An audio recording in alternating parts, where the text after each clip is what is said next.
What's up, ladies and gents, fellow gamer friends? Welcome to the Spawn Point podcast. Yeah. We're up to episode 24. 24 baby. times. 24 times, actually more than 24 times because It we has had to been. throw in some that weren't numbered. So We're at like we're half actually a year, but we're not technically. Yes. So we've got about 75 episodes under our belt, but this is only our 25. And we're so rich from this. Not quite, dude, man. Make so much fucking money, dude. It's unbelievable. Can't believe how successful. I'm in a brand new house. It's a like a mansion. I just reset up my same setup behind me. It's just like in a studio, so it looks the same. But dude, this money is ridiculous. You got that content creator like memory foam noise isolation posted all around. Dude. If I turn my camera, you'd be like, "Whoa, dude, these guys are rich." Damn, that's unbelievable, isn't it? Though, we're killing it. I'm finally feeling a little better. Cam, that's what I was just going to ask. A little better, finally. Your voice sounds much almost better than back to normal. I'm still hacking up gunk all the time, and I passed it to my wife. Unfortunately, I tried to stay away from her. I'm like, babe, you don't want this, and now she's like losing her voice and her ears are plugged. I'm like, I fucking told you. I told you. I mean, it was going to happen, dude. That stuff just can't. It's very rare, like in our house, like if somebody gets sick, that somebody else doesn't get it. It's just fucking marriage. The nature of the beast. Huh? Yay, marriage. Yay. Marriage. No kidding. Yay. My partner. Don't get me fucking started on that. Dude, topic. The funny thing about that is like now that my wife knows like how much that bothers me, anytime it's on like an ad or like on a TV show or whatever, she'll just turn and give me this shitty grin. I'm like, oh, I hate it. My favorite thing to do is call Morgan my old lady. She fucking loves it, dude. when we started dating, I started introducing her as my old lady to people. She's like, are you fucking kidding me? I don't think I've ever even tried to pull that. I think I would get slapped. Morgan loves it. Now she's like, whatever. This guy's a fucking idiot. I'm just gonna go with it. I don't know if I can pull that one yet. I'll try to bring that one out sometime. But it takes it's always a good time. It takes some time for them to warm up to it, but it always makes me chuckle. She'll come back with something smart ass too. So anyway, we got a great show today, guys. Thanks so much for joining us. We got a new release. We got some old releases, as we tend to do on this show. We talk about everything gaming related. So thank you for tuning in. If you're watching the show, you're either on YouTube, Spotify, Apple Podcasts, Amazon Music. We're on all those platforms for our podcast. Our main channel, of course, is the YouTube, where we post content almost every single day. So head over there to check that stuff out. Join the community. We also have a TikTok, Instagram, Facebook page. You can follow us on all of those, Spawn Point Network. And make sure to join our Discord, link down in the description of this video, where we talk games, music, F1. We rant about stuff. We do a bunch of shit. So all kinds of stuff in there. Yeah, go on over there, check it out. We would love to have you as a part of the community. We're trying to grow the damn thing. We're taking it one damn day at a time. But hey, it's going somewhere. That's all you can do. Other than that, that's pretty much it, I think. What about our email address? What is our email address? We have an email address, people. It is spawnpointnetwork@outlook.com. What? spawnpointnetwork@outlook.com. The more you say it, the more they remember it. You're goddamn right it is. And you guys can go over there and send us emails if you want to be discreet and not comment, or if you want to send us game keys. That's happened before. Please. Yeah. So do that. I mean, we already get so many, but we would take more in the email. So. Absolutely. I mean, we're always looking for more opportunities. Yep. We'll take them. Absolutely. All right. Let's get into the show. Okay. Jason's starting us off this week with this is the big hitter of the week. So I can't wait to hear about it. This might be one of my new favorite games on the Switch 2. Damn. It is Splatoon Raiders. I can't stop fucking playing it. Hell yeah, dude. Is addicting as hell. It is super fun. So if you're unfamiliar with Splatoon, Well, there's 3 mainline Splatoon games. Splatoon 1 came out on the Wii, and then Splatoon 2, and then Splatoon 3. There are single player. I think it was No, Wii U.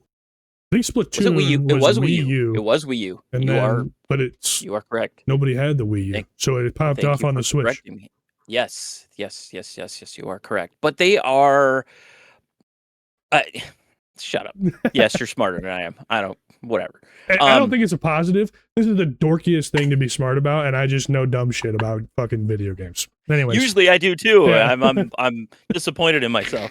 But they are. There's a single player element to all of the Splatoon games there, and they're actually a pretty decent single player modes and stuff in those. They've never been the highlight. It's always been the online competitive play. This is the first kind of spin-off that's kind of focused on single player play. You can do this co-op with other people, but you can basically play the whole thing, single player. There's no competitive multiplayer in this. It's all PvE stuff, and dude, it is so much fun. It is the Splatoon formula of inking the ground to basically get your coverage. Anytime enemies walk into your ink, it does damage them. If you step into the enemy ink, it damages you. And you've got a whole arsenal of weapons and stuff to ink the ground, to cause damage to the enemies on screen. And it is just they just took that super tight. The Splatoon gameplay has always been super tight. I've liked all the Splatoon games. It's just I feel like I can't get the most out of them because I'm not that great at the multiplayer stuff. It is very fun. It's just Splatoon is Nintendo's competitive multiplayer game, and the people that play it on a regular basis are freaking good, and I just get smoked. I do jump in sometimes. I know I'm going off on different Splatoon games, but I'm just trying to get to like of what makes them play, really well. When I do play Splatoon online, I am like the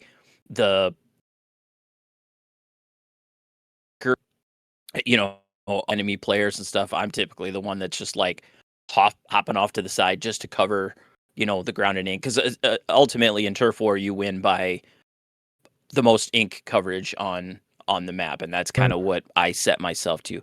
Anyway, so this is kind of I almost hate to say the word looter shooter. I guess that's kind of what it is. But if you think of looter shooter like in a bad way, like that term has kind of soured you, this could turn you around if you're interested in this, because it just does it so well. All of the like quote unquote missions or raids are very, very quick. I mean, some of them I've leveled up quite a bit now. I'm a fairly high level now, so like I can clear some of these in a matter of minutes. Some of them do take longer, and you can make yourself make some of them take longer. There are certain ones scattered across the map that basically you can just kind of use them as grind spots, because the objectives refresh and you can keep plugging away. I really haven't had to do that. It's another thing this game does really well, is you don't feel like you have to grind just to get, leveled up enough to tackle some of these harder missions. It's just the mechanics, everything about this is just done, so well. And so the way that they set this up to be different is your playable character, the person that you are playing as, is like a mechanic / pilot, and you are going out to kind of survey these islands away from like Splatsville, which is like the main kind of city area where all these Splatoon people, these Inklings and Octolings live, and you want to go explore this. And it's you and 3 other people, and they are basically NPC characters. They've actually been in all the Splatoon games. They're pretty well known in the Splatoon verse at this point. But so you're the pilot of this helicopter that's going out to explore these islands, and of course it crash lands, and you're stuck. So you become, since you are like a mechanic and stuff, like you know about these weapons and other things apart from just flying a helicopter. So you kind of are the one in charge of going out and exploring these islands and gathering loot and leveling up your, basically your, it's like a big floating ship that you guys had to basically build once you crash land, and you're just constantly leveling up this base.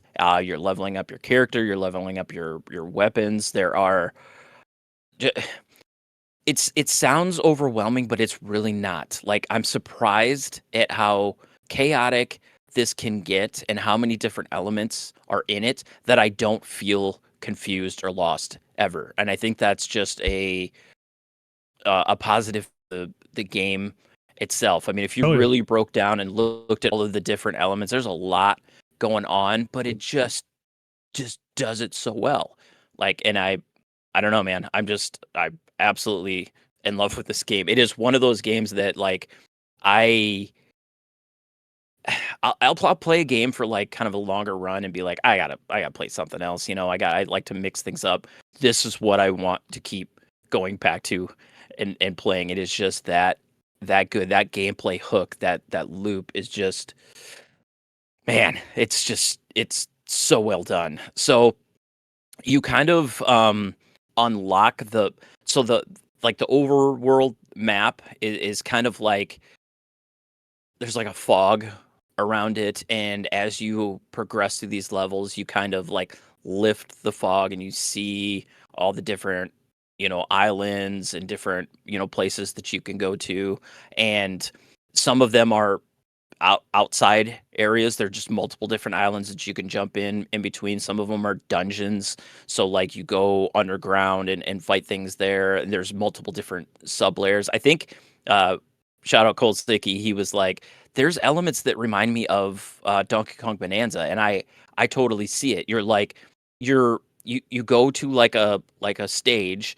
and then you clear that area, and then your drill kind of goes down to a sub layer, and you go down to another sub layer. Like, that's what you did in Donkey Kong Bonanza, is you're kind of slowly digging down deeper into this world or whatever, and that's kind of what you're doing in certain areas of this game. It's not all that, but it definitely, with the bright colors and everything, I could definitely see where he's coming from. It, not only with the element of exploring sub layers, but also just the color palette is just so good. And we also talked about in the past how when a game is being developed for a Nintendo platform, oh my god, it's just, they can just do, it's unbelievable.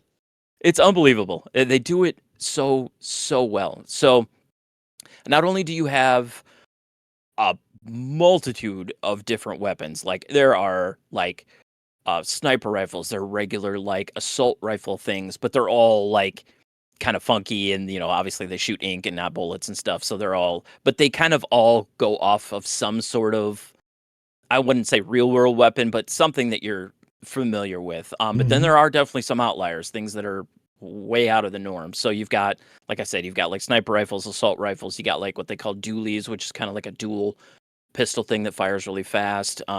There's sloshers, which basically is a big bucket of paint that you just constantly chuck paint out and stuff. There's like shotgun style weapons. There's a bow and arrow type thing.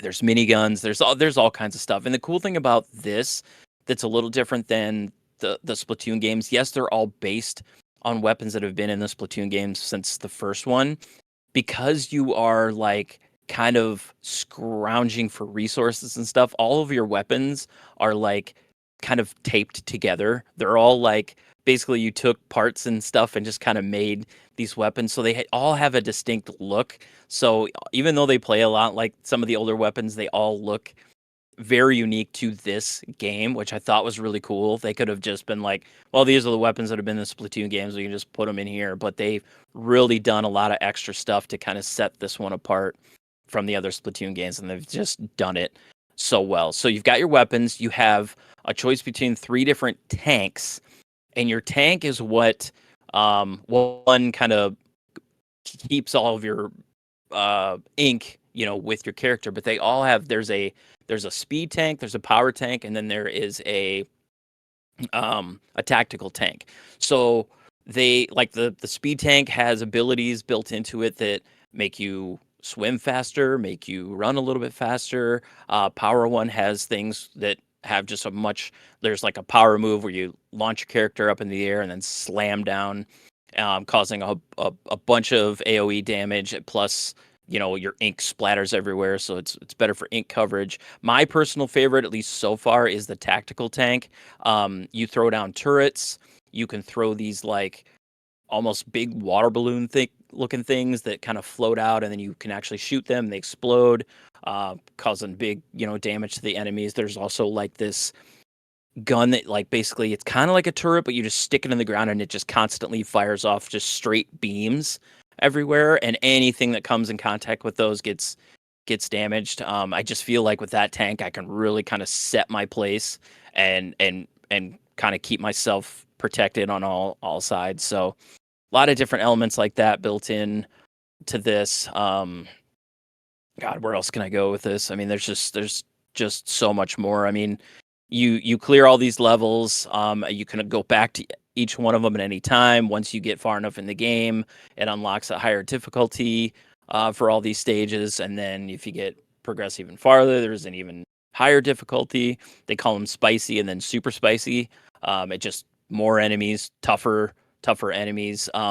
There's kind of a boss per each island area, and they're all super unique. Like some of the like big baddies and stuff have been pulled from like other Splatoon games, but like the main bosses are all new, and some of them just really cool. So it does a cool like I've never personally got tired of any of this gameplay loop, exploring these levels over and over. But like if I can see that maybe some people would, then you get it just in the right time. You get a boss at the end of this section, and it changes up how you have to play the game. And I think it's done so well. You have to possibly even think about what tank you're bringing in, because some might have better advantages against bosses than others. So it keeps you thinking, and I like that. I like that it's like, well, this tank might not be the best for this boss. You can do it, but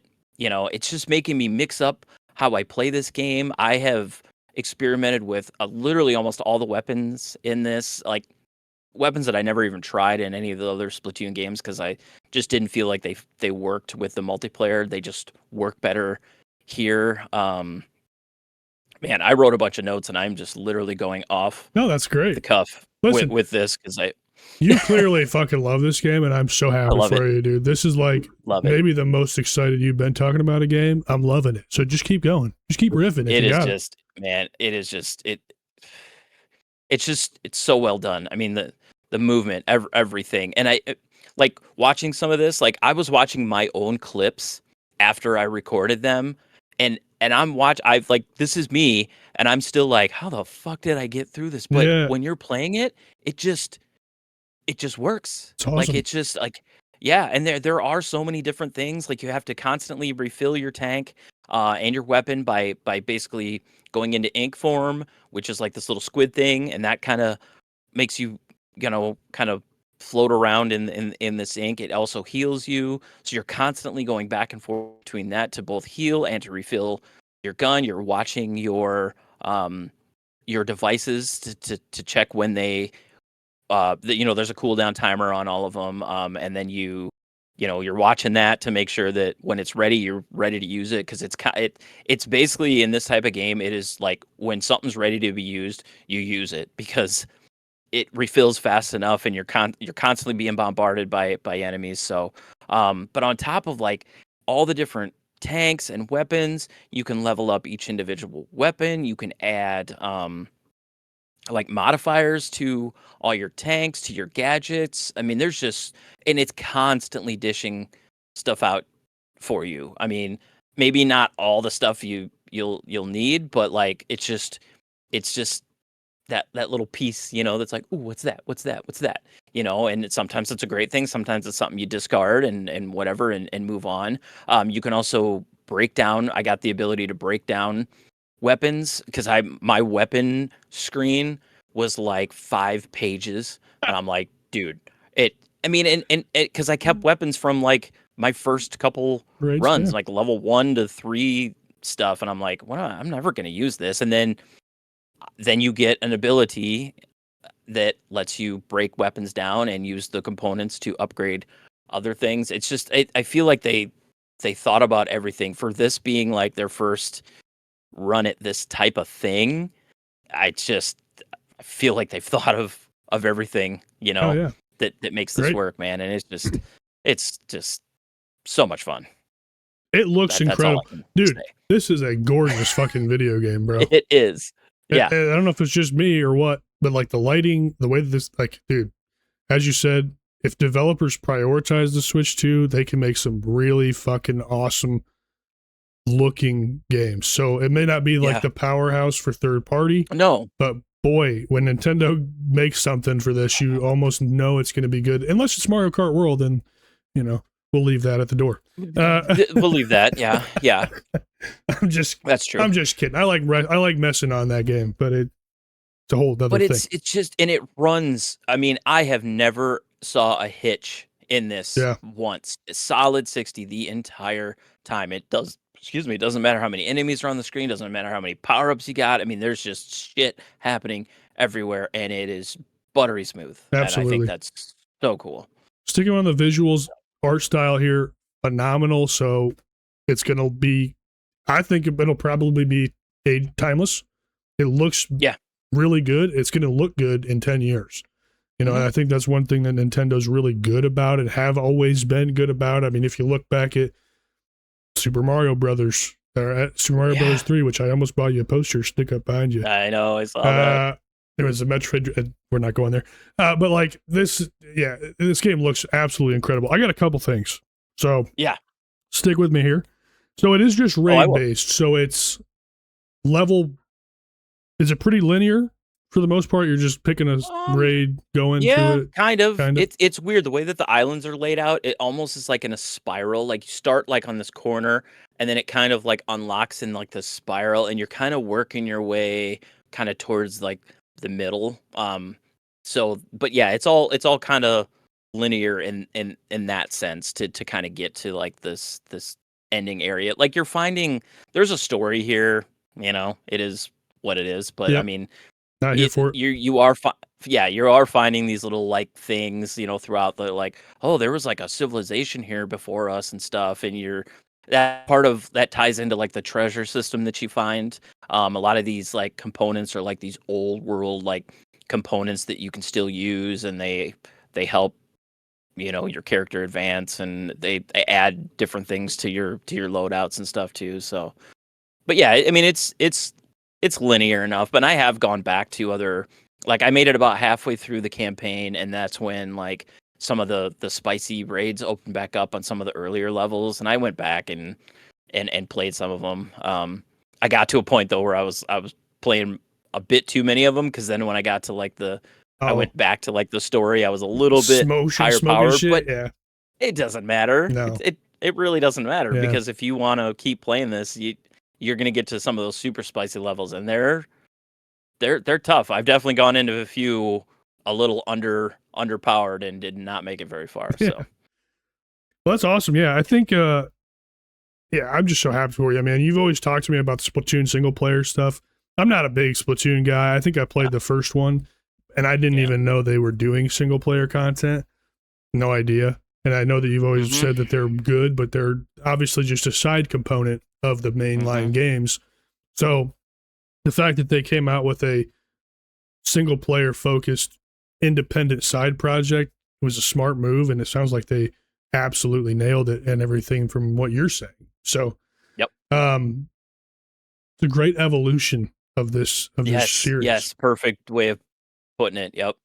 It just works so well. And I, before this had come out and before people really got their hands on it, there was a lot of kind of people that are like, I don't know if this is going to work. I hope it does. But I was on board with that. I see Splatoon as a multiplayer game. Yep. So I was skeptical, other than the fact that you've continuously said that the single players have been good and things like that. So I knew there was potential, but but this is just on a whole nother level. Like yeah. the single player and the Splatoon games it is good, but it is like literally like level 1, level 2, level 3. They're kind of like some puzzle elements and stuff on how to like traverse some of these, single player levels. I mean, they're good, but this takes that and just really expands on it like quite a bit. So That's cool.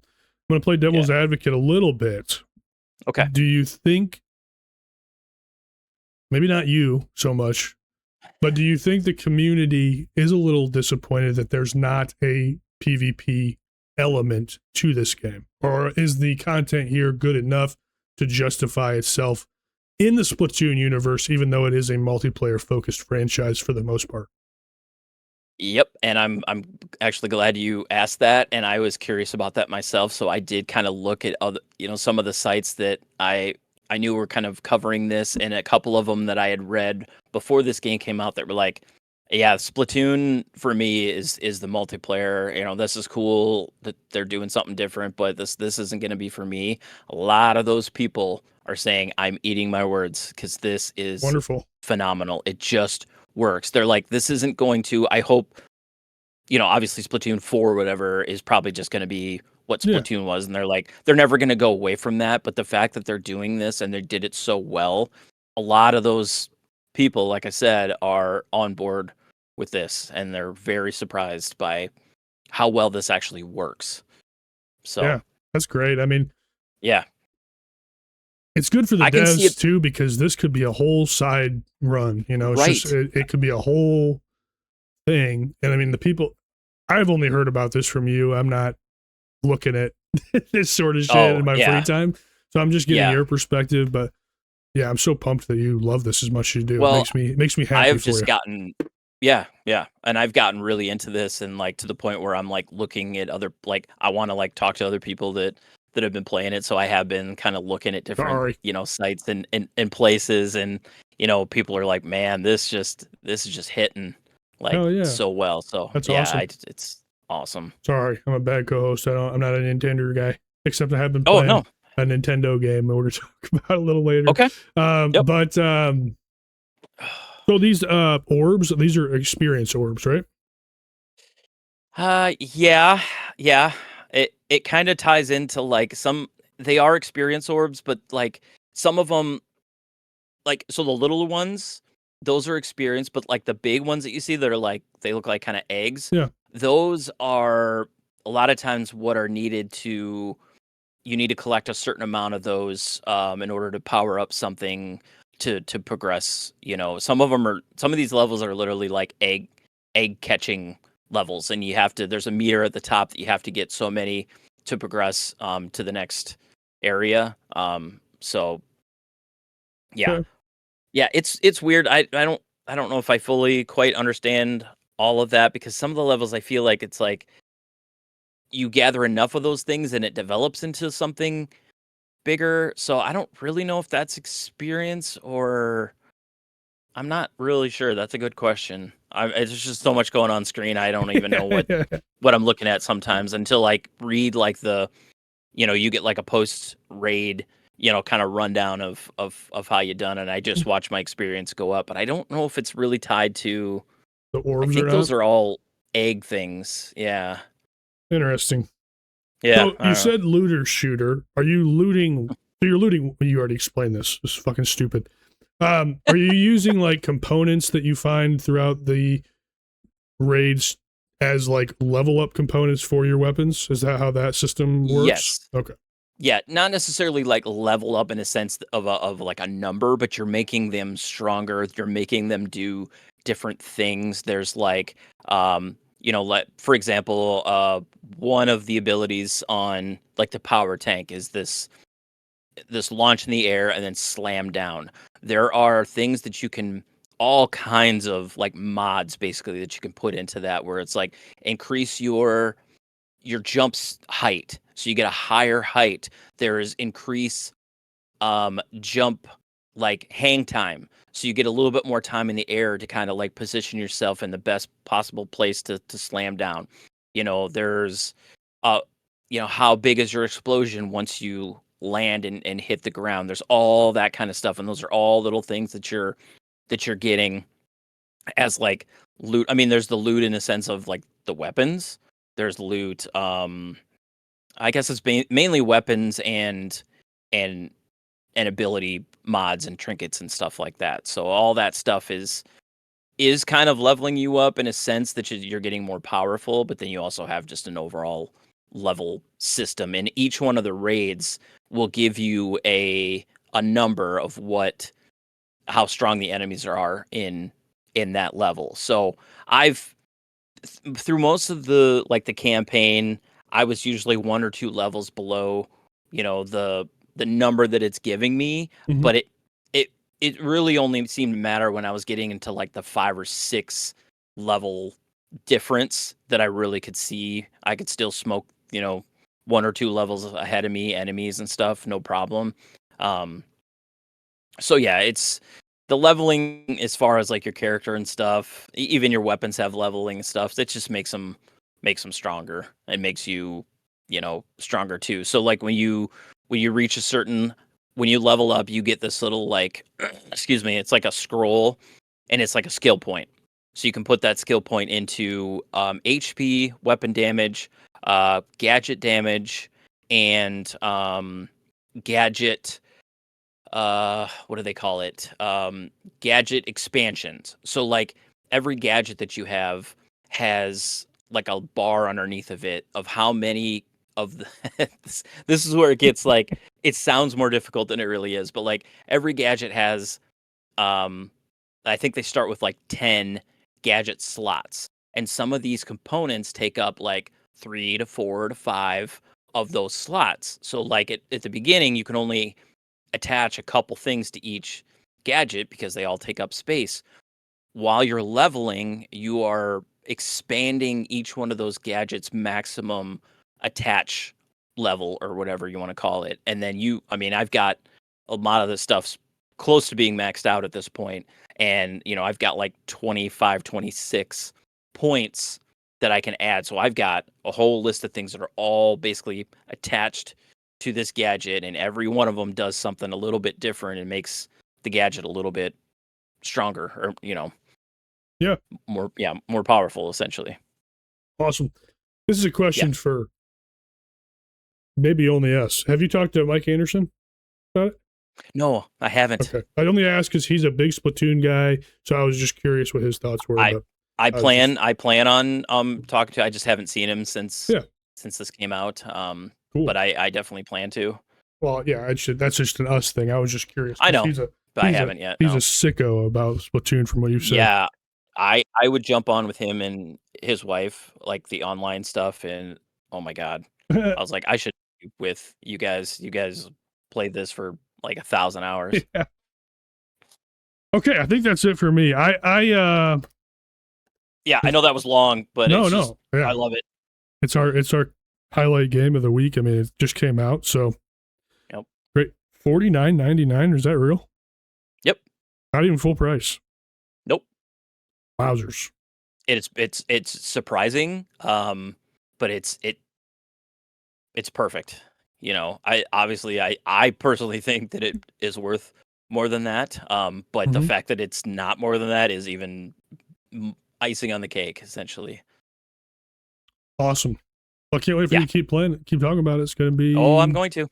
And it's funny because I didn't know how much time I was going to have. So like a lot of this stuff that I captured was not early on. I mean, some of it's early on, but then some of it's 5-6 hours in. I think I'm like 18 hours into this already, holy dude. I've been fuck, playing it. Dude. Like it came out like Thursday. I know. I think that's what I. God damn. 15 is That's what it says. Impressive. That's fucking awesome. Stop. That's awesome. That's great. $49.99 Switch 2 exclusive. Yep. Also, Jason, you did a great job capturing footage. I know you were just talking about it, but like you showed the character creation, you showed early game, you showed late game, you fucking nailed it. I am so lazy with my footage. I just fucking take a section, cut it, and put it up. You have I wanted to mastered mix it. things up. I wanted to show different weapons. I wanted to, and I didn't want to spoil much either. That's why, like, Hard I balance. say that I'm like, a lot of stuff is earlier on, but it's probably better that way. Yep. That you're not seeing too much. The only thing that I did show kind of towards the end was like the first boss, but there's so many that it's like, you know. Yeah, that's fine. I think you did a great job. I'm just I just wanted to give you kudos. Nice job. Good. Well, thank you. Phenomenal job, Jason. Co-host extraordinaire of Spawn Point Podcast. Hey, I can do something right, I guess. No, you can do a lot of things right, man.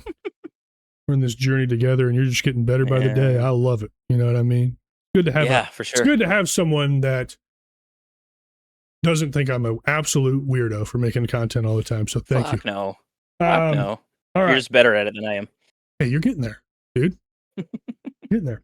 All right. So I don't have anything nearly as exciting as Jason this week. Oh, so come on. I have a game in here that I've kind of been doing this the last few episodes. I have a game that I played that leads to a different discussion. That's kind of what's going on with this game. So the game I played this week, and I've played it to completion, is Immortals of Aveum. So this is a FPS, but it was published by, EA Originals is like the thing, but I think that's like EA's indie or AA publisher. Yeah. But what this game is essentially you play as kind of a mage or a wizard or something. And so it's an FPS, but you shoot spells with your hand, basically. Mm-hmm. This is way more hard to talk about than I thought about. Sometimes I run through what I want to talk about in my head before we do this. I just didn't this week at all. So I'm fucking just loosey-goosey. Well, I'll run through stuff and then totally get sidetracked like 10 seconds in. So anyways, in Immortals of Aveum, I guess I'll break down the narrative as best as I can here. You play as Jack, who is he lives in the city of Saren, but specifically he lives in the underbridge of Saren. So Saren is this civilization on this big ass bridge, but you live in the underbridge, which is like the slums, and this colony has formed basically, and they built this wooden structure on the support beams of this big ass bridge, and that's where you live. So you basically are, you live in the slums. That's how the game starts. Okay. And you live in a world with a bunch of magic, so it's very fictional. And at the beginning of the game, your hometown of Saren gets raided by the Rasharnians, which is the opposing faction in this world. And they basically destroy all of Saren. You survive and you join the Immortals, which is the rival faction to the Rasharnians because they destroyed your home. And this world is all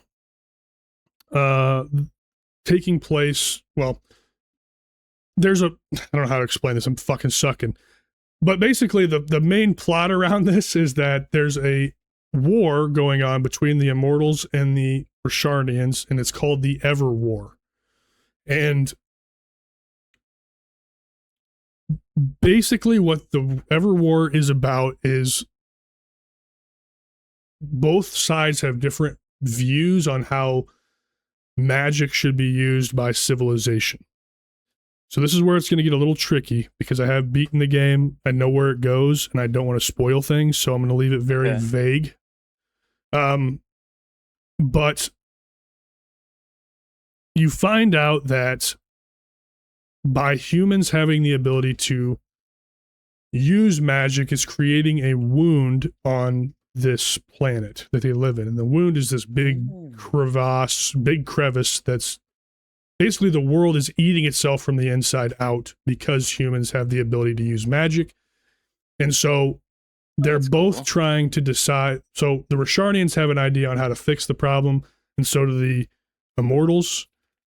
There's not a set in stone. Nobody knows how to fix the wound, but there's one faction that wants to stop magic from being in the hands of people, and then the other faction is for magic, but using it in a different way type of. That's kind of the main plot. So you play as Jack, and you join the Immortals. Jack. Yeah, Jack. This crazy high fantasy world. Yeah. Your character's name is Jack. Yep, his name is Jack. But what makes Jack unique is he is a triarch.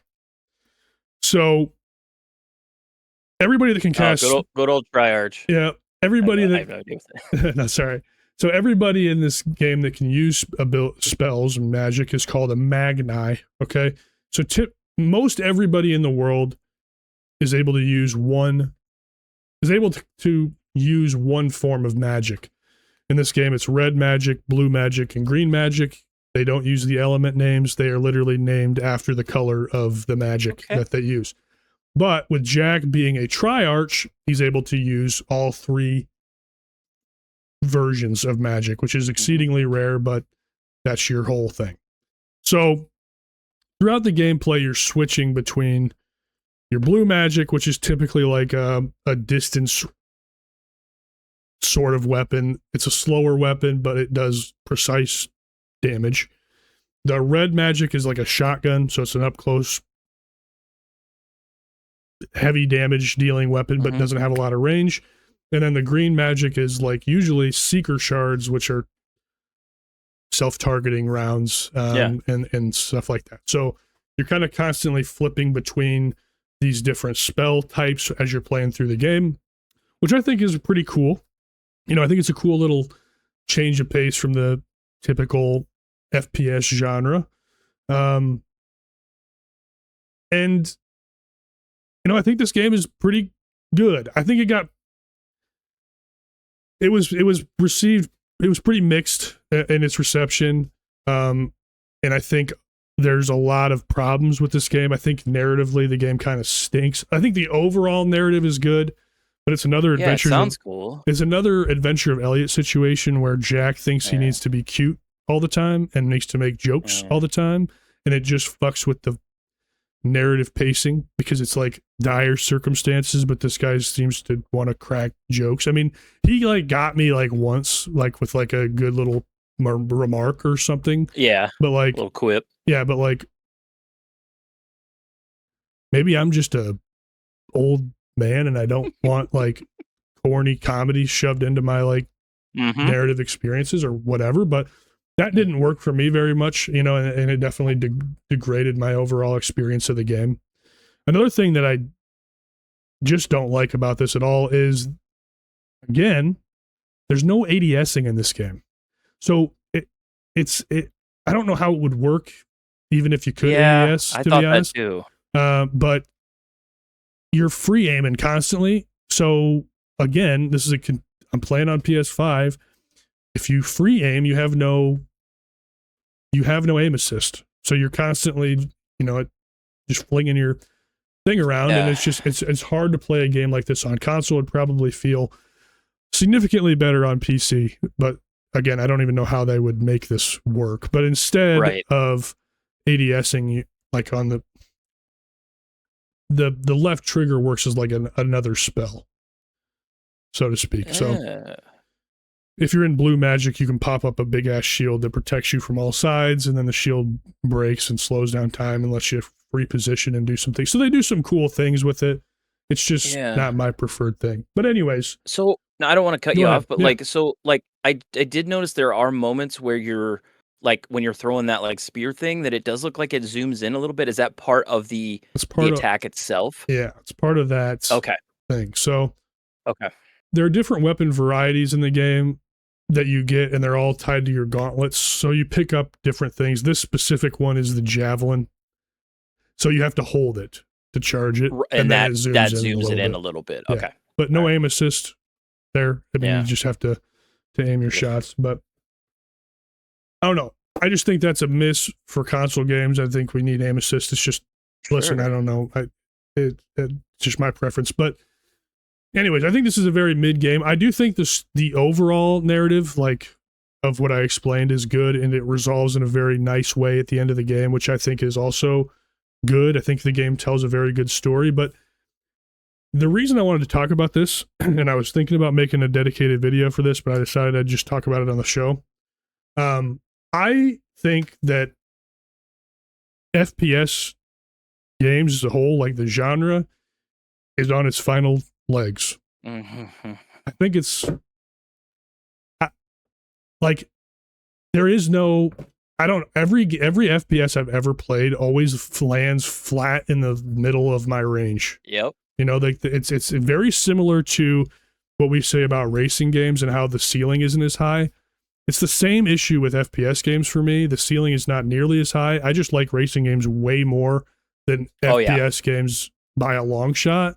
And I don't know what's next for this genre. And it's really hard to play shooters for me. I just can't, like, it is hard to get into these for me now. And it's just strange because I grew up playing COD. I loved Call of Duty. And yes, it was for the multiplayer. It wasn't for the narrative that those games told, even though, yes, COD 4 had a great narrative. 2019 had a great narrative and things like that. But they weren't great enough that it's worth a replay. You know what I mean? Or anything along those lines. So I just don't know what's next for FPS games. I think that this game tried to change it up with the different switching and the weapon switching and stuff. I also think that Hogwarts Legacy would have been a better game had it had some of this combat in it because I hated the combat in Hogwarts Legacy, and I know I'm in the minority on that, but I thought it was very cluttered and I just did not enjoy it at all. And I think something like this would have worked a little bit better in that game. Make it a third-person shooter with this sort of mechanic would have been way cooler, in my opinion. But ultimately, I left this game thinking it was very middle of the road, and it reiterated my opinions on the FPS genre as a whole. And I just don't even know if I'm even going to... It's going to take a lot to get me interested in a narrative-driven FPS. It's just not a good genre to tell a narrative in, I don't think.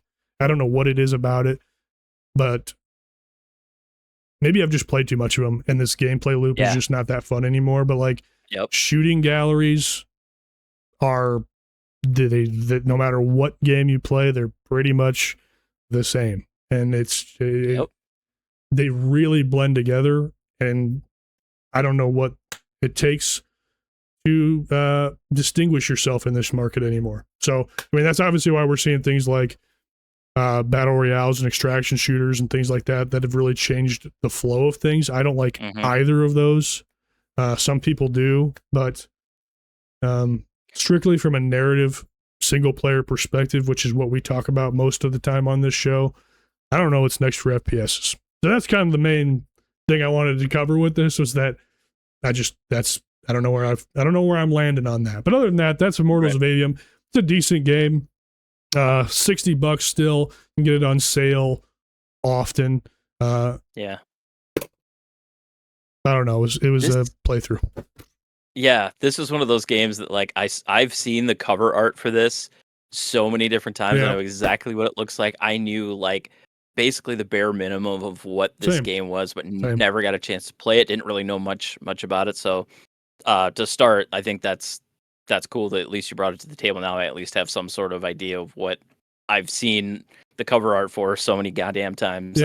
But I'm also glad you brought up that FPS thing, because I've felt that now for probably years, to be honest with you. FPS used to be, when I was younger, like, if I saw a new FPS game coming out, it would have been like way towards the top of my excitement list. I was just really into those for a long time. But like you said, as the years have gone on, they do even a wild concept like this. You know, you're shooting magic from your hands, but it's still an FPS, and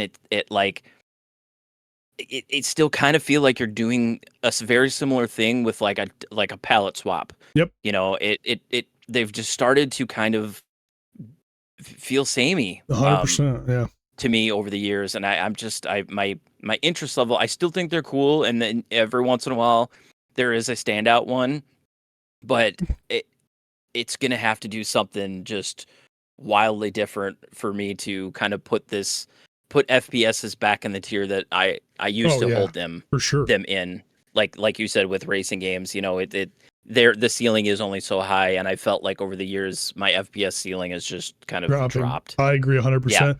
Another thing I'll say about this game that just kind of stinks is it's 10 to 12 hours long. I think that's far too long. I think these games... Oh, really? These games need to be... Yeah. These games need to be COD campaign level length 4 to 6 hours. Yeah, that's tops. true. But obviously, this game has no multiplayer component at all. It's just a single player game made by a AA studio, so they had to put stuff in there.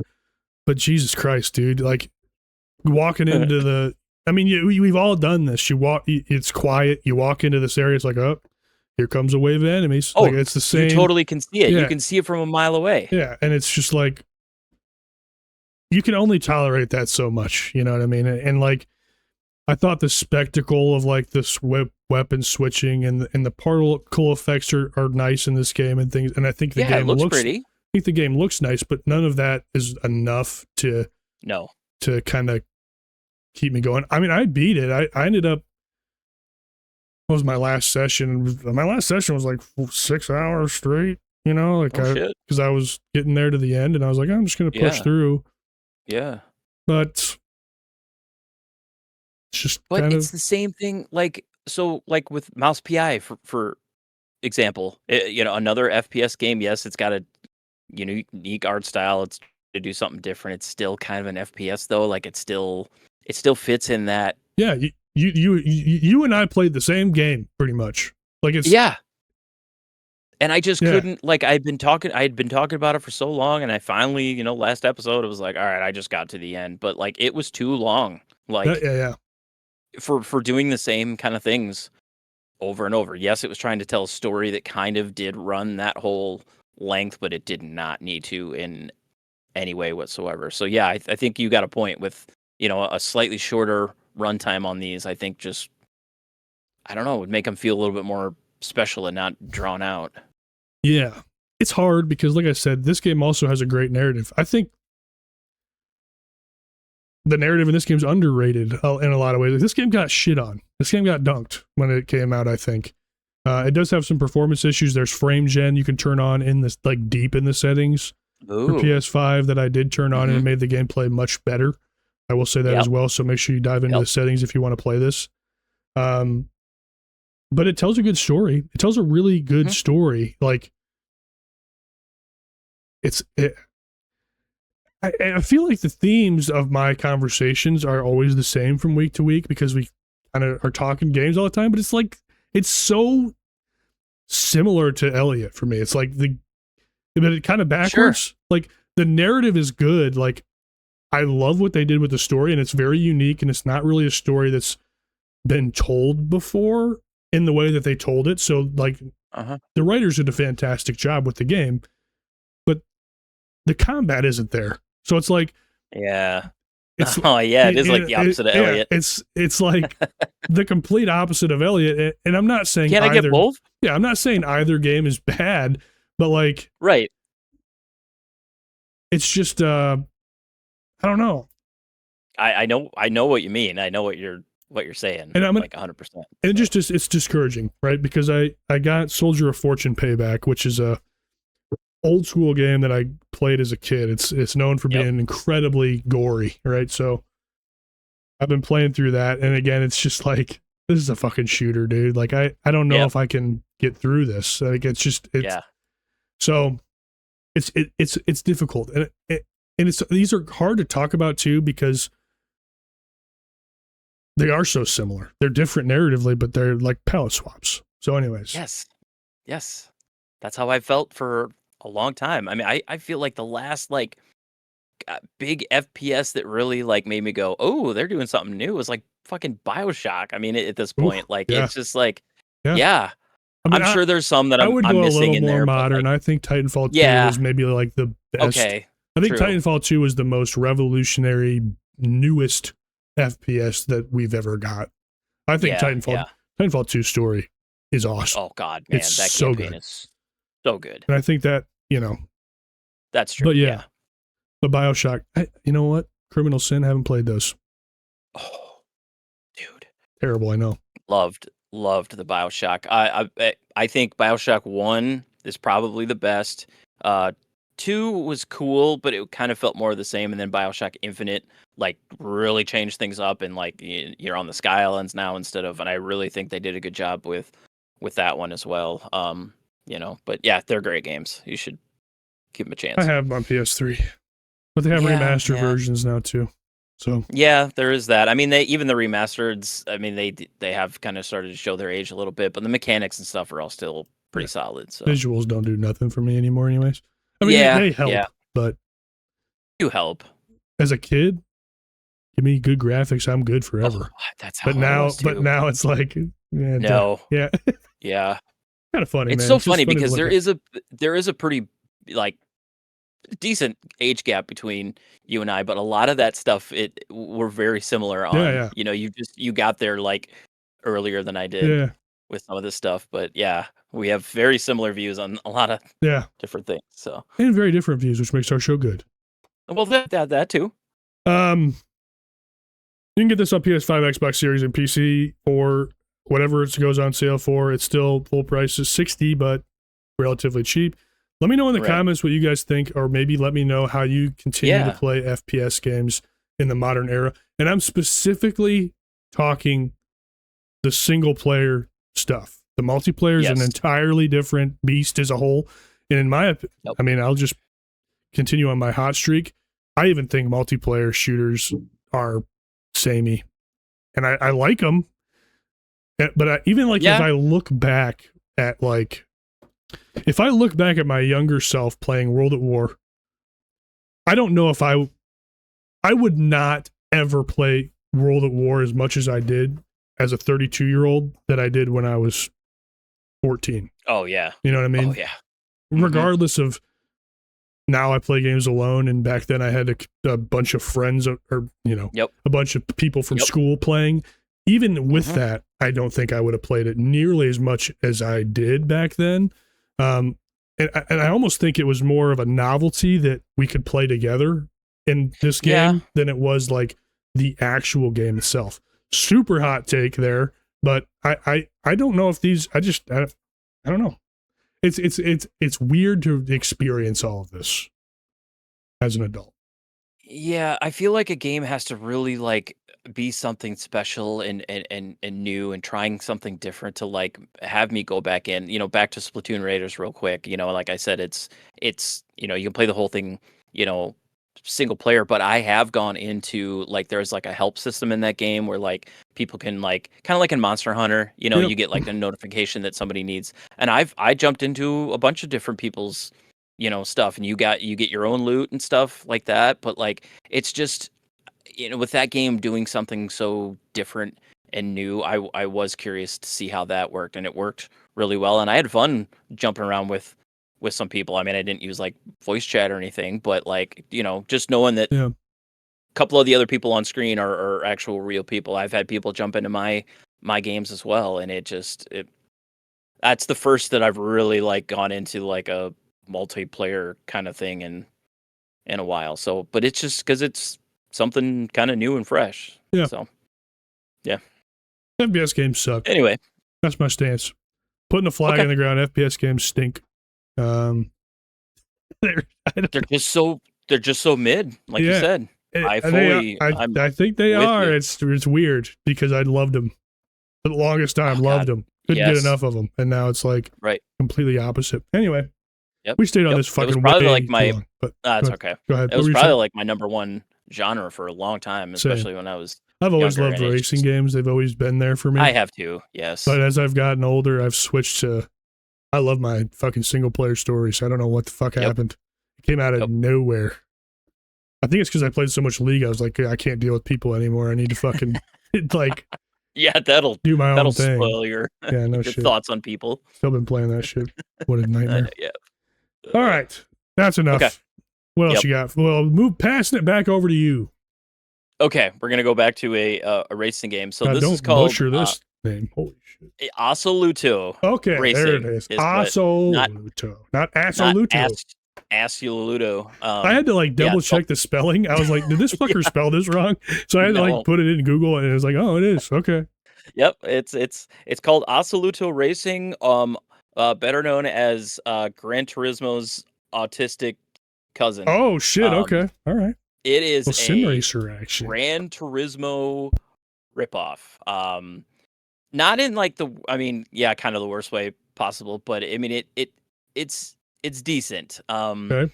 So this actually originally was a mobile game. Oh god damn, you've been doing this to me a Yes, lot lately. I know I have. I'm sorry. And I had no interest in it when it was on there, but then it came out for the Switch recently, and I was like, let's give it a shot. I mean, it got me with like its talk of like, this is a true sim racer. This is the closest thing you're going to get to a sim racer, on the Switch, and it definitely is. You have to.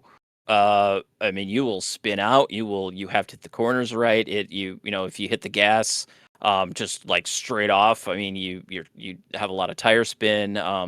It is very sim racing like, and it does it well enough. It's the funniest part about it is it's like Gran Turismo, but like condensed in every possible way. Which is funny because Gran Turismo is known for being filled with shit. Like that's what it's known for.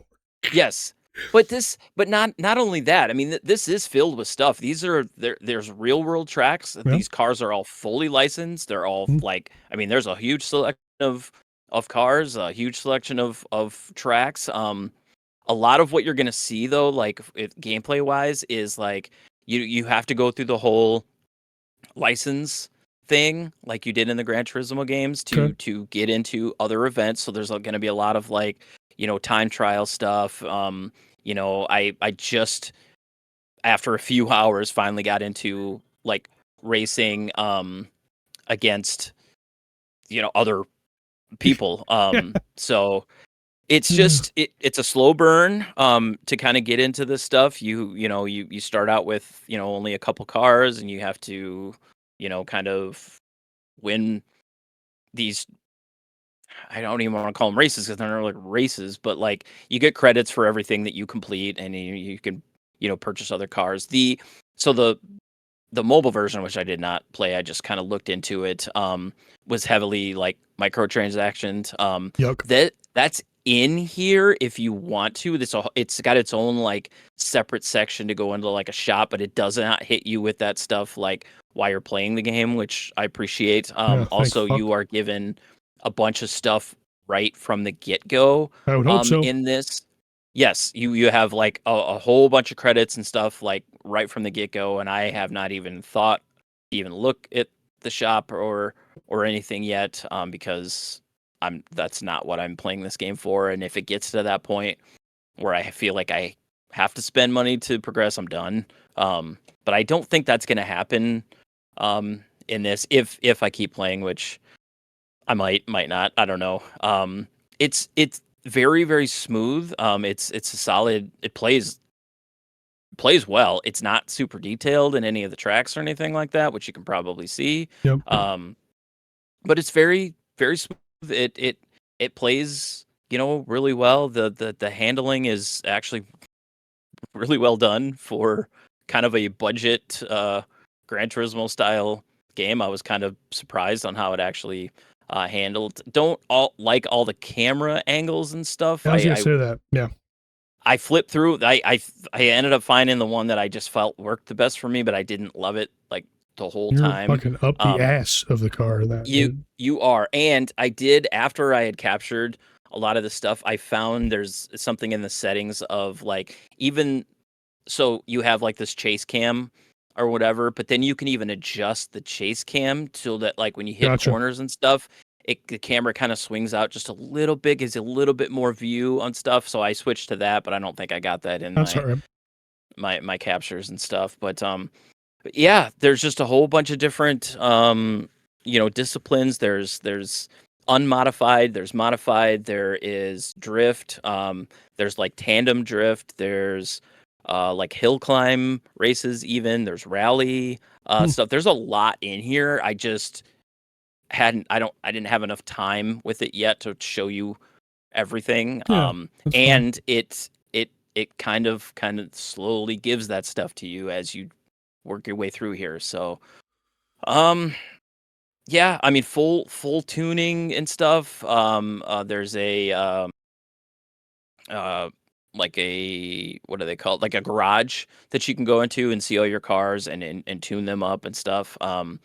Some of the stuff did transfer over from the mobile version that I didn't love. There's like full on like steering like assist, and it for each car it's set to 100%, which the feel is so off when you put that on. And kind of like you were talking about Need for Speed Heat, where like each car you had to go in and adjust the drifting. You have to go into each car that you get and turn off the steering assist, so that otherwise it's just on each car every time. There's nothing in the settings where it just you can have it off for every car that you. So that's kind of annoying. Yep. And you can't. It's all sliders, and you can't like grab the bar and just move it down. You literally have to press the button over and over to go from 100 down to 0. It's just like, Jesus dude, Christ. It's bad.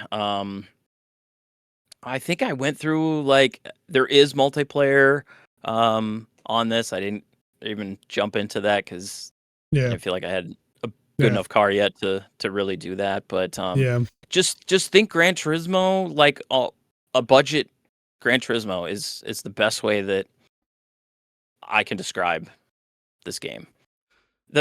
Like I said, the graphics are okay. The car models are okay. Everything's just kind of middle of the road, but it plays well enough. So I feel like it did a terrible job, but I don't know. You did a great job. I'm racing game. I'm totally on board with you. I totally get what you're saying. You did a fantastic job. Don't discourage yourself. I just don't know if this is even a good idea as a game. Because here's the thing. Why do I always say that? I'm so proud of myself. Here's the thing. I'm so special. Here's the thing, guys. Here's the thing. I know everything. I'm the smartest guy ever. Right, what's wrong? I'm sorry. That's so cocky, arrogant of me. I don't know why I do that. Gran Turismo is a racing. Well, let me put it this way. It's a car enthusiast game. Yes. Right. Same with Forza Motorsport. Like, if you're a car enthusiast and you love cars and you love racing, that's what these are for. This is like the budget version of that. So you're not getting all the glitz and glamour of Gran Turismo. So it's like made for Gran Turismo fans that want something like that when they're traveling. Yeah. That's good point. That's what I was trying to say. Like it's taking all the Gran Turismo stuff just on a smaller, less polished scale. I don't know. I know, but the polish I feel like is the key to Gran Turismo. Yeah, and it's lacking a little bit of polish. If it wasn't, I'm kind of a sucker for racing games, and there's a lot of shit. Me and you both, brother. On the eShop, on basically any platform. I just feel like on the eShop especially, there's so many shit, racing games, and they put a cool, cover photo, and even the screenshots make it look, and then you play it and you're like, oh my god, this is nothing like what I thought. This is actually closer to what I was hoping I was gonna get than a lot of those other ones. It's not great, but it's okay. It's passable as a racing sim game, and I have found myself going back to it, here and there, because it does it just well enough that I'm like, I can play some more races. So, yeah. Yep. Good point. Yep. There's a lot of fucking absolute shit on, like, because the PlayStation Store is the same stuff. A bunch of spam. God. A bunch of like spam. Well, yes. Usually on PlayStation, it's trophy farming games. You know what I mean? That's shitty. Yeah. I didn't even think about that. People you can get buy platinums for shit just to, that's so gross. It is gross. Why do you care? Let me not go there. Okay, if you like getting trophies, cool, but I don't know. Oh my god. Anyways, you can get this on the Switch. Doesn't. Huh?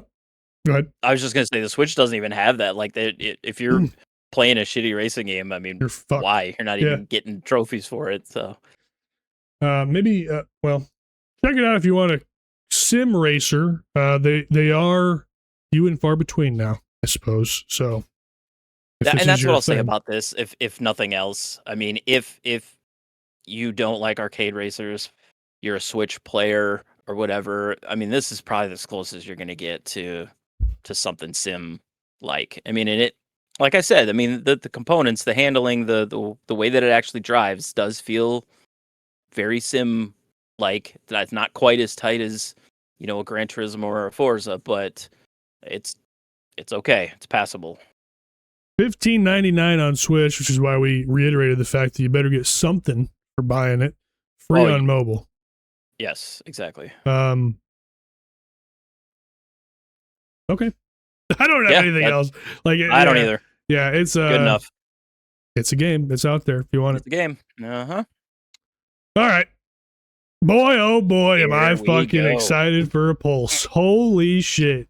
So I wasn't really, I mean, Jason sent this to me. He sent me the trailer. I was like, oh, cool. That looks dope. And then he texted me the other day, hey, the demo's out. I'm like, oh, fuck. I got to play the demo. This game rules. Oh my God. This is a cam game. I don't think this is an everybody game, but this is a cam game for sure. Hey, man, that's all you need sometimes. Oh yeah, I can't wait. This is going to be a problem when it comes out. So Appulse is a twin stick shooter pinball game, roguelike.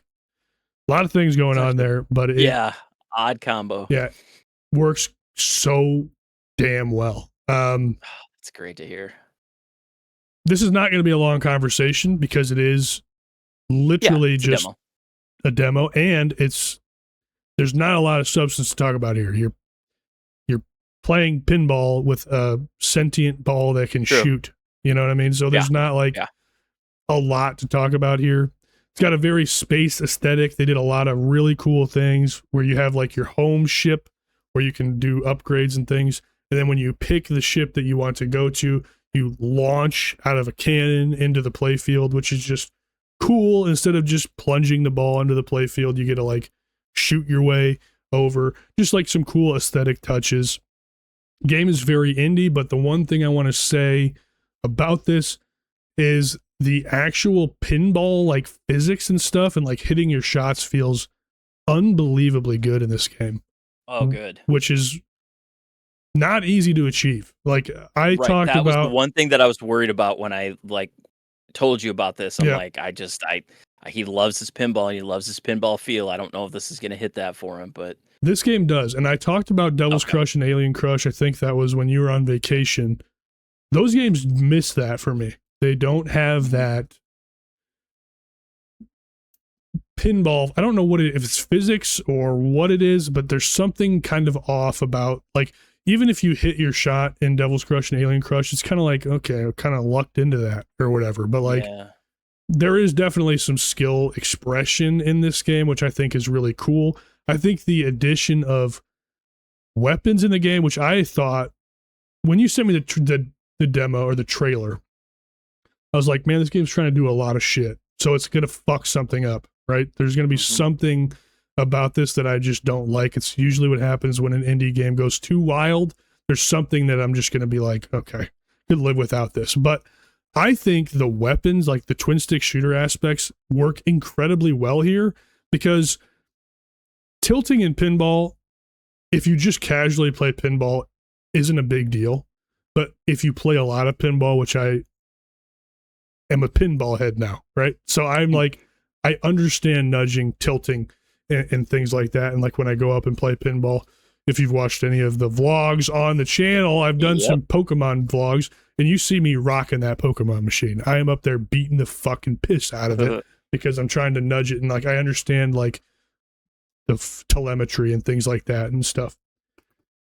But this game has no tilt, but it replaces that with weapon recoil. And I think that's brilliant. It's so brilliant. True. So you're not tilting the playfield. You're using your weapon to push your ball into a position. Oh, smart. It's genius. It's perfectly done. It's brilliantly done, actually. So there's a lot of times where, you know, you think of it as a twin stick shooter because you have the way that the game is structured. You launch into the table and then you have waves of enemies that come to try to destroy your core in the center of the playfield. But you end up actually using the weapon and shooting opposite of the enemies because you're pushing the ball into the enemies as opposed to shooting the enemies. And it's just like a replacement for tilt. And it's unbelievably smart. I don't know if it was intentionally smart, but it's perfect It's like amazing because it's so intuitive and it makes so much sense that even like non-pinball people would be able to start really mastering the physics behind this game just because of how it's built. And so, yeah, I think this game's fucking tight as hell. I cannot wait for the full release to come out. I don't have a lot to say. We only got one play field. I ended up playing it so much that I maxed my skill tree. I went crazy with this. It's really good. So I highly recommend you check it out. The demo is available on PC. This is super indie. I would be shocked if we see this go anywhere else. I would love to see a Switch port or something. Good really well, Lord, it would be good on that. But this is definitely a game I'm going to be purchasing for my Steam Deck. I'm going to play the fuck out of this. So that's it for Appulse. It rules. Cool. I just want you guys to check it out if you're interested, because even if you're not a big pinball guy, like, play the demo. It's free. You'll get the idea of what's here and you'll figure out if it's for you or not. It's hard for me it's hard for me to be unbiased because I love pinball. So like this is hitting that for me, and the main reason I love it is like the pinball feel, which I think is replicated perfectly. But I highly recommend you check it out if you have access to it. So that's it for Appulse. Cool. It's I'm glad so cool. Glad you enjoyed it. It fucks. It's going to be a problem when it comes out. I can't wait to cover it in full. It's going to be awesome. It's going to be a good problem. Oh, dude, yeah. This game, I mean, and aesthetically, looks great, too, I think. Yeah, it looks great. I think the score pop-ups, usually that shit kind of bothers me, but I don't know. It seems to be okay in this project because it's kind of all over the place. Anyways, that's Appulse. I don't have anything else on it. No, I'm just glad you enjoyed it. So good. All right. We are in the not main topic section where we're going to cover some stuff that we've played as well this week. Just random stuff. Go ahead, dude. Oh, yes. So the other night, well, actually, I don't know, a week or so ago, we watch a lot of like Netflix shows and stuff, but of course Netflix is pushing their games and stuff, and we saw the little trailer for this. It's called Unhinged. It's a horror. It's like a first person horror game, and so the other night my daughter and I sat down and we played through this. It's very short.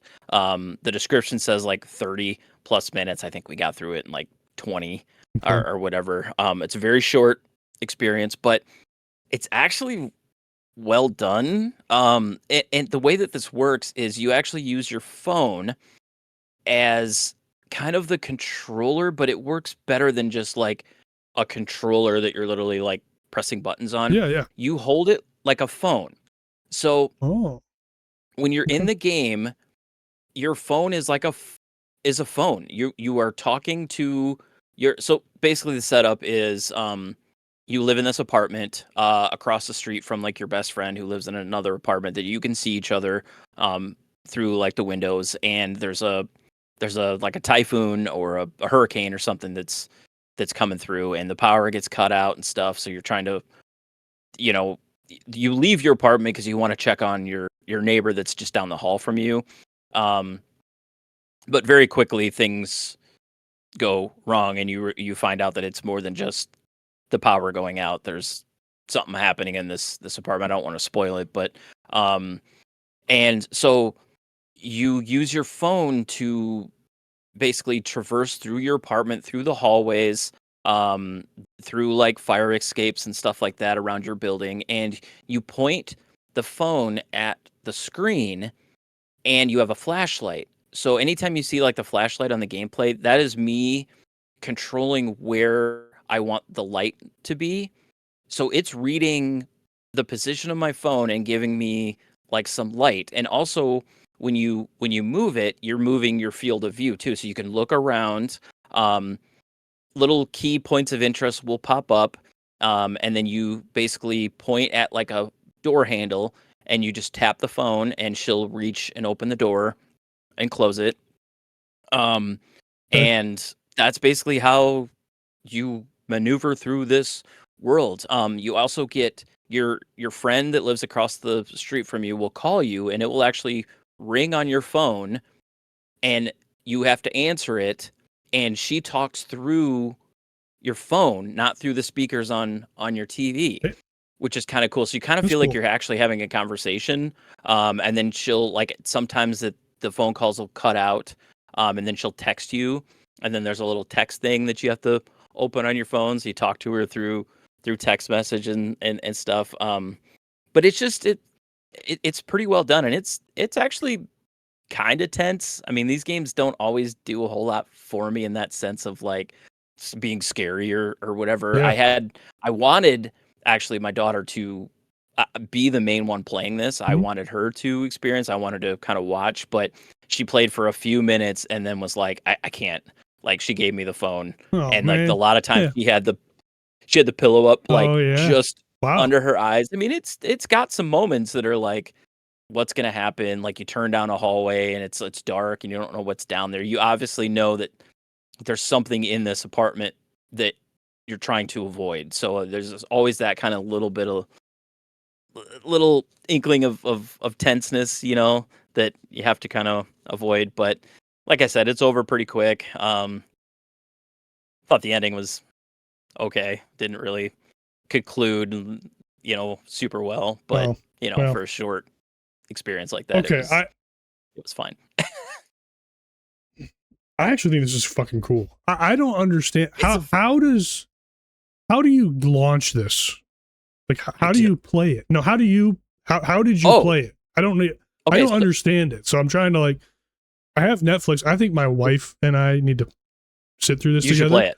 I just, where do you? Okay. Yeah.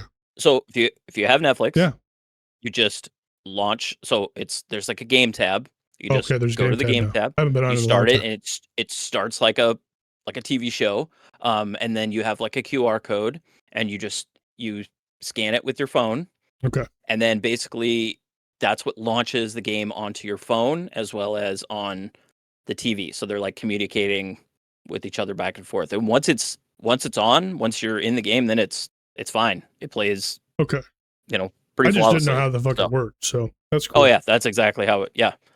I just think it's cool that like it knows kind of where your phone is. Like, yeah, you're literally pointing everywhere. You're shining the flashlight, so it's weird. A little bit more immersive than, like I said, like a controller or anything like that. So, I mean, this shit. I'd play it, man. I think I will. This has got some potential. My wife loves horror shit, dude. God, I'm a pussy. I can't reiterate that enough. Her birthday is August 16th. She wants to go to there's an insane asylum or closed insane asylum they do ghost tours at. So she fucking in Altoona or not Altoona, Ankeny or something like that. Yes, it's around the Des Moines area. Yeah, she booked us to go. Oh, dude, that would be cool. Oh yeah, I'm so excited. Can't fucking wait. It's great. But that's the kind of shit I need to like actually feel something. Like, we've joked about this. You give me shit about like, oh, well, you're like a tough guy. I don't think that. This stuff doesn't do a whole lot. I'm a fucking vagina with the easy shit. And I gotta go fucking be a supportive husband as we're learning about fucking ghosts in this house. She's like, it's $300 to spend the night. I'm like, you can fucking spend the night by yourself. I'm not fucking staying the night there. I will go during the day and do a tour, but I am not fucking staying the night there. And then she's like, well, there's this place in Vinton too, and it's so and so to spend the night. I'm like, my grandparents live in Vinton. I'll go sleep at their house, and you can fucking stay in the haunted house. Fuck that shit, dude. You can't pay me to stay in there. That's great. I'm a wuss. Anyways, this is cool. Thanks for bringing it. I like this idea. I think this is actually cool, and I think this has a lot of potential. Yeah, and the voice. So it's got Zoe Kravitz. Yeah, I saw that. Is an actress. There's Baker. A couple other. Yeah, and Troy Baker's in it. He plays like the kind of the villain guy. It's well done, for sure. You know, for what it is. It's just a short little experience, but well, I mean, shit, yeah, it's on Netflix. It's on Netflix. You gotta buy it, do you? I totally wasn't even gonna like talk about this. I think it's cool. I think it's cool you brought it. I think it's really cool because it's a. Well, and shit, fucking everyone has Netflix now. It seems like, so go give it a shot. I mean, this is. We talk about people having access to games, you know, outside of their phones, even though the phone is tied to this a little bit. But it's it's doing something different. I love it. That's awesome. Okay, so I played Marvel Tokon Fighting Souls. The open beta came out on PlayStation and PC, and guess what, guys? It's a fighting game. I literally don't have this. Really? I don't have this as a main topic because I am unqualified to talk about it. So it's out. What the it's fuck? Out? Okay. Every fighting What's that game. other one you brought? Oh, 2KXO. I forgot about. Oh God, that yeah. one that you talked about. Yeah. I don't have the knowledge to fucking talk about this in detail. It's a fucking fighting game. It runs good. It seems like the inputs are tight and fluid. So if you like fighting games, that's what you want. This game feels like it should, and it's cool if that's what you want. Looks pretty. It does look pretty. That's it. I don't know what else to say. I mean, what the I don't know. It just came out. The open beta came out, and I played it. You gave it a shot. What do you? I don't know what to say about it. It's here. I mean, I always liked like the Marvel versus Capcom games. I was never good at them. I just thought it was kind of fun to play. I mean, I've kind of been a comic book and Marvel nerd most of my life. Yeah. Maybe not as hardcore as some of the people out there, but I thought this was definitely a cool idea. But it is very Marvel versus Capcom, but it's all Marvel. It's kind of got that same. That's the vibe I'm getting. It's got the same feel, and again, I am not qualified, but when I think of Marvel versus Capcom, I think about eye jumping. Yes, like that's what I think about. In this game, you kind of do the same thing. Yep, I saw that. Can you tag out? Like, do you bring more than one character? You can tag out. Correct. Yes. Yep. So Marvel vs. Capcom there. Yes. I don't know how it works. You can call in like an assist, and then if you hold L2, I think you swap out. But your health bar doesn't replenish on a swap. If that makes sense. So if I'm playing as Captain America and I pull in Wolverine, I still have the same amount of health. Oh, that's an interesting switch, I guess. Sure. Okay. Well, because that was part of the mechanics behind the mechanics and the tacticalness of those games is you get your character down pretty low and then you bring in, another one in that's. I would say this game is more, like if there's a character mismatch, you'd want to switch for that. Like Captain America has more range than Wolverine does.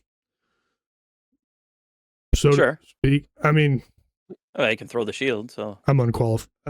It's a fighting game, dude. Yeah. Well, cool. I mean, check it out if you want, dude. It's in the open beta for a couple more days. I don't know what the in the fighting game community. This has been talked about quite a bit, so at least we're bringing it to someone. So, let me know how stupid I am in the comments, dude. I don't know. I tried it. I won quite a few times. Hey, so maybe I'm a secret god. There you go. Nope. Definitely You've been not. missing your opportunity this whole time. You should have been a fighting game sicko. I don't get it. I like the stories in those games sometimes, but boy, I don't understand. You ain't gonna catch me dead learning how to do fucking fatalities. No, fuck no. That ain't my jam. Nope. What else you got, Jay? All right. Oh, odd one, I guess. I rolled credits on PowerWash Simulator 2. I know it kind of sounds silly, but top 10 list. Dude, it's 75 hours is what I got into it. So I mean, obviously I like the game and I played quite a bit. I do really like this game, man. It is like one of those just de-stressors. It is just and it just does it so well, man. And I mean, there's a lot of content here. There's a lot of stages that I went through. And the cool thing is too, when you finish it, during the credits, it goes back through all of the stages so it saves like a replay of all so obviously it speeds it way up. So it's like shows you clean and all these different, and like, it brought me back, man, to this. I've been playing this game for a long time now at this point, and, like, it went through all of, like, the first few stages. It's like, "Oh my god, I totally forgot about that," Oh, like, nice. cleaning that stuff out, and then, I mean, it goes through all of them, and it's like I was like, "Holy shit, there's a lot of stages in this game," and it just dude, I had a smile on my face, like, Love the that, whole man. time Oh, when yeah. the credits were rolling. I was just like, "This," it's it's just a fun, kinda relax, kinda shut your brain off type of game, and it even had this cool little so, like, you're this unnamed power washing guy that this town basically hires to clean everything. For some Yep. reason, everything in this town is literally caked in mud for some reason or another, but you have, like, a cat that comes with you in each one of the levels, and that's one of the things that you can do for each level is find where the cat is. It's always hiding somewhere, so, it's just dumb, and then throughout the course of the game, you get, like, 2 more cats, like 2 kittens, and they're somewhere in the levels too, and then at the very, very end, well, spoilers for PowerWash Simulator 2, but I don't I think think we're anybody really safe. cares. I think we're safe. Yeah, you walk out of the last level that you cleaned, and you're kind of up on this hill, and you're walking, and your 3 little cats are walking beside you, and the camera kind of zooms down on them, and then you sit down on the edge of this, like, cliff, and you're looking out across the city, and your cats are, like, purring up against you, and then there's fireworks, and then the credits start to roll. I'm just like, What it a feels nice, good. relaxing game, huh? It's so dumb, but yeah. So, I mean, I know I don't have the lore stuff that your wife has on. There is so much going on in the background, okay, and you constantly get texts and stuff throughout, and I'm just like, I read some of them, but I'm not here there's for more that. going on. I'm here to spray dirt off of cars. Yep, exactly. So, all right, I gotta give my wife shit. I have to do it. I'm not to put you to shame. Check this shit out. PowerWash Sim 1,796.4 hours. Fuck. And then PowerWash 2, 208.6 hours. Dude, what else can you?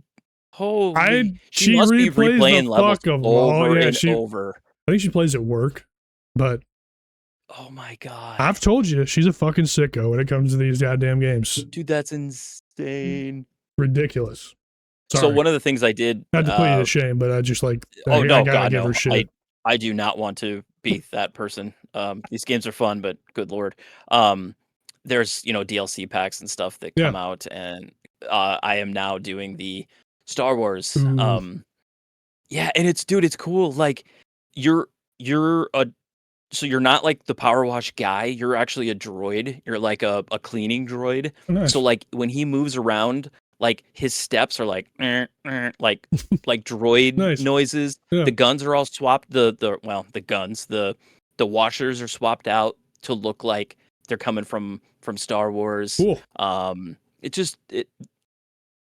They didn't have to do all that. I just thought that was cool that they, like, added and very detailed. Definitely the Star Wars license have, because they're all, like, real locations, real character names, and all that stuff too. So I played through the first level of that before I jump back into Splatoon Raiders. So hell yeah, awesome. Yep, I'll probably play through the Star Wars DLC. Yes, great. I have been playing Pokemon Violet. Really? Game sucks. Dude, listen. Okay. That formula needs to be revised big time before Winds and Waves. That needs to change. I am tired of Pokemon games in their standard format, bro. What the fuck is going on with Pokemon? Yep. I don't know.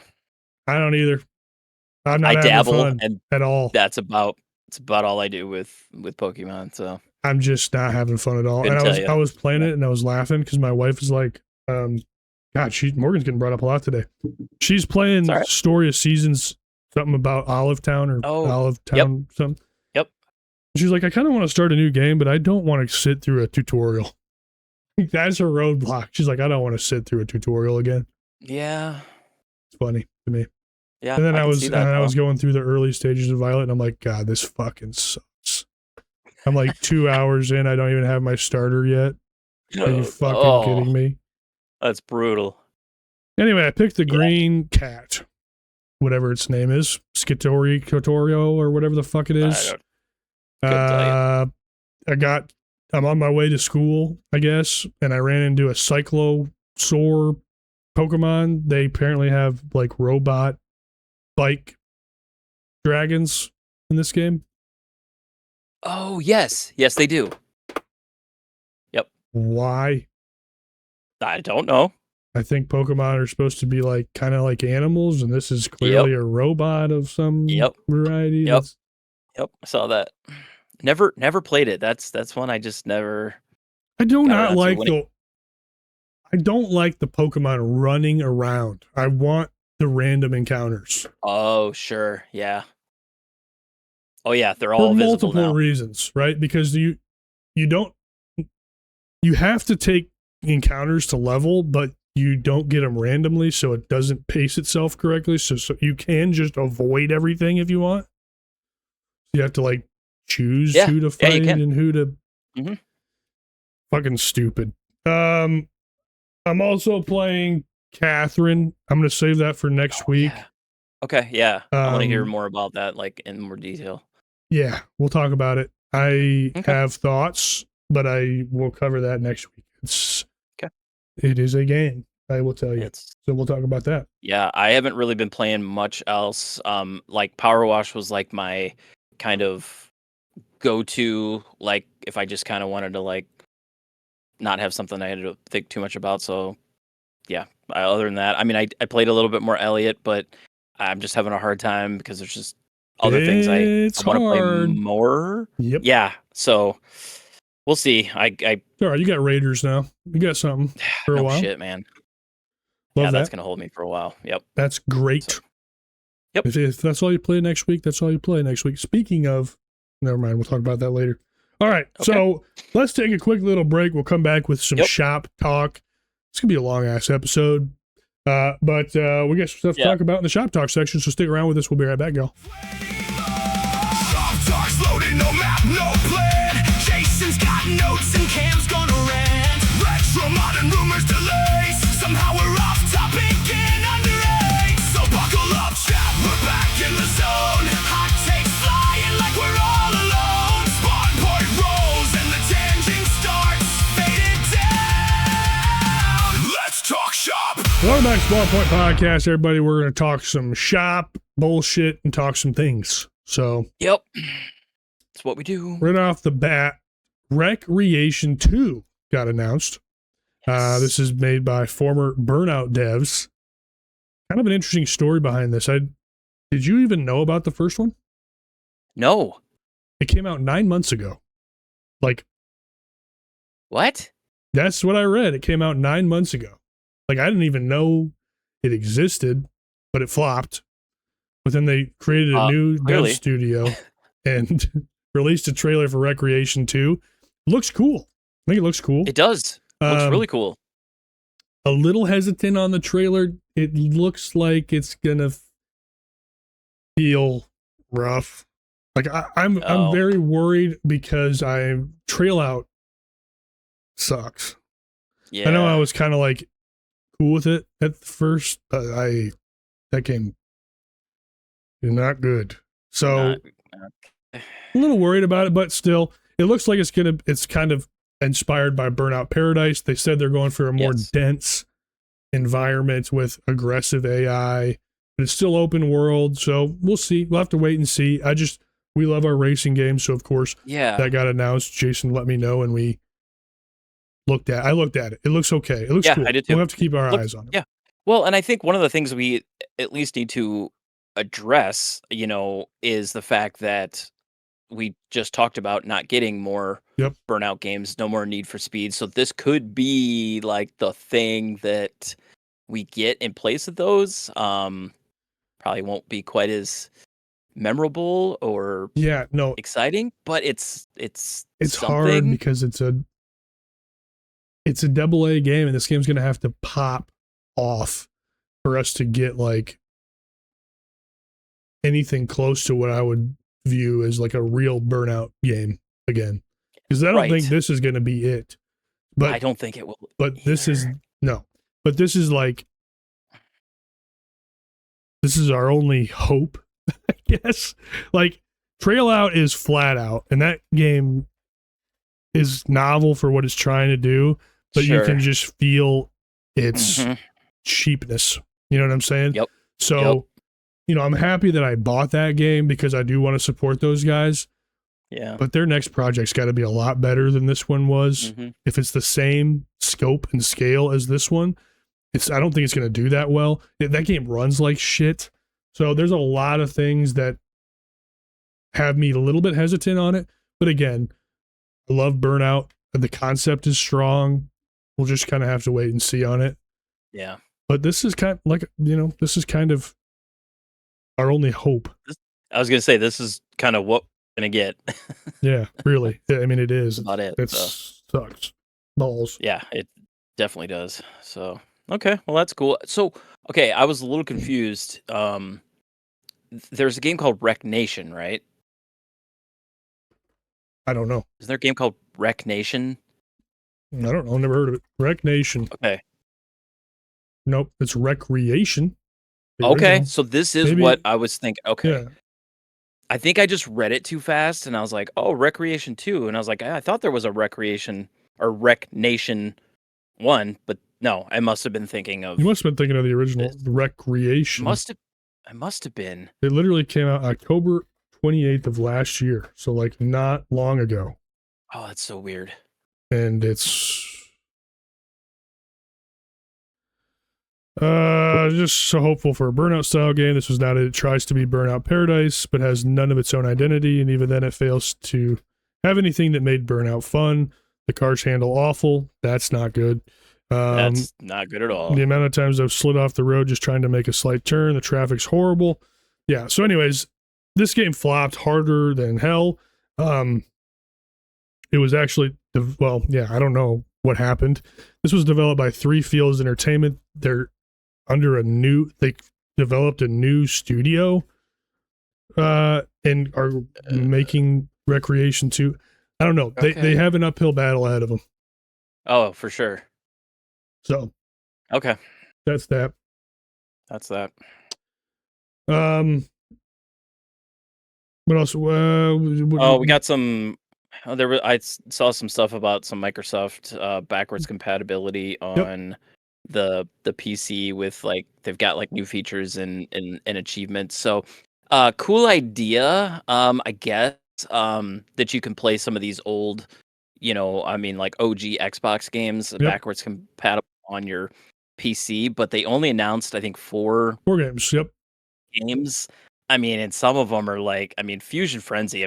I played quite a bit of that on the original Xbox because there wasn't that many games. Fusion Frenzy has a cult following. Don't you dare start trying to say it stinks. No, I played it, dude. I played it like a lot, but I felt like I played it more because that's all you had. I didn't have a whole lot of options on there. So you get the four titles you can play are Blinks, the Time Sweeper, Conquer, Live and Reloaded, which I did play a lot of that. I thought that was pretty fun. Crimson Skies, which was a decent Xbox game, and then Fusion Frenzy. So it just sounds like they're going to start rolling more of these out. It kind of feels like a Nintendo thing where they do like their. It does. It feels a lot like that, in a sense, except they're going to have like achievements and stuff if you're into all that. So I don't know, just another thing Xbox is trying to do. I don't know. It's been kind of loud around this because people are pumped about the achievements. I can't believe how many people care about achievements, but there's a big audience of people that love achievements. So I've seen a lot of this about people just being pumped that they're getting ports. I'm always going to be a fan of that compat for old games. This shit is cool with me. I enjoy it. I'm happy about it. Yep. Kind of an odd selection of, really, what the fuck was on the original Xbox other than Halo Combat Evolved? Well, yeah, but you can play that so many different ways now. Well, yeah, they just released fucking remastered. Well, which is doing better than I thought it would, by the way. Yeah, I've been following it. So what was the early? If you bought like the early version, you can play it already, but the actual one doesn't come out till. Yeah, it comes out on like the 28th, so it comes out on Tuesday. like the basic version that you can play on Game Pass. I've fucking played Combat Evolved so many times. I don't particularly give a shit about it, but it is, people seem to like it. I'm not that big of a Halo guy, I don't think. I couldn't really care less, but it's doing well. People are liking the modernizations they put in the game, which I kind of thought was weird. Like, they added sprint and stuff. I thought people would hate that. I remember when, what was it? Did Reach have sprint, or was it 4? The first 343 title that had sprint? I think it was. It might have been. And people were pissed. Yeah. They were pissed that you could sprint in Halo. At least my friend group was pissed. I never truly cared, but I think I remember hearing some of that. Yeah, I actually liked it that you finally could. You didn't feel like you were just this slow-moving tank. So cool. I think one of the things I find interesting about the campaign evolved, the new. It's not even a remaster. It's a what's the other word for remake? A remake. It is basically a remake with prettier visuals. But one of the things I think is cool is the like the customization in the levels. You can swap out all the enemies, place them in different areas. It's all randomized. You can like the silent cartographer. You basically are fighting against the Covenant. You can swap them and fight against the Flood in that area. So it's just other ways to kind of mix things up. There is no multiplayer in in the campaign evolved. I mean co-op, but no like PvP stuff. So yeah, I think that's all right. So, I mean, it's cool. I'm glad I haven't looked at that at all. I can't explain to you enough how much I don't give a fuck. But that is at least cool that they did something, because they literally just remastered that game. Well, shit, no, I don't think it is just literally. Master Chief Collection is probably going on 10 years old now. Oh yeah. Mm-hmm. God, we're getting old, bro. Yeah, I know. It doesn't feel like that long ago, but it really was. Sticking with Xbox, did you see my short? I did.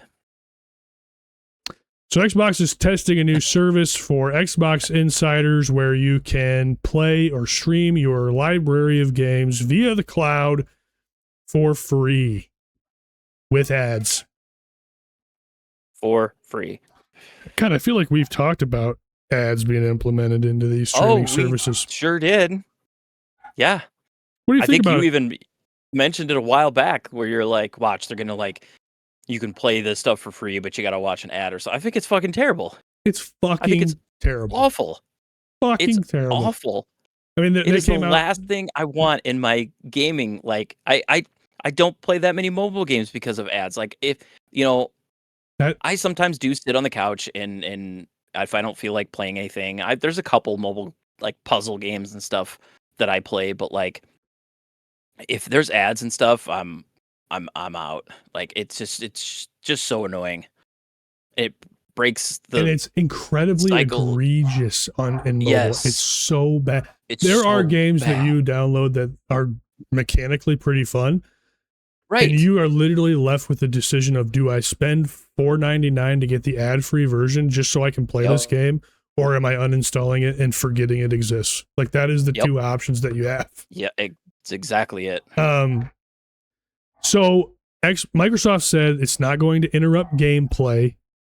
And from what the article said, it's only when you launch the game you get an ad roll.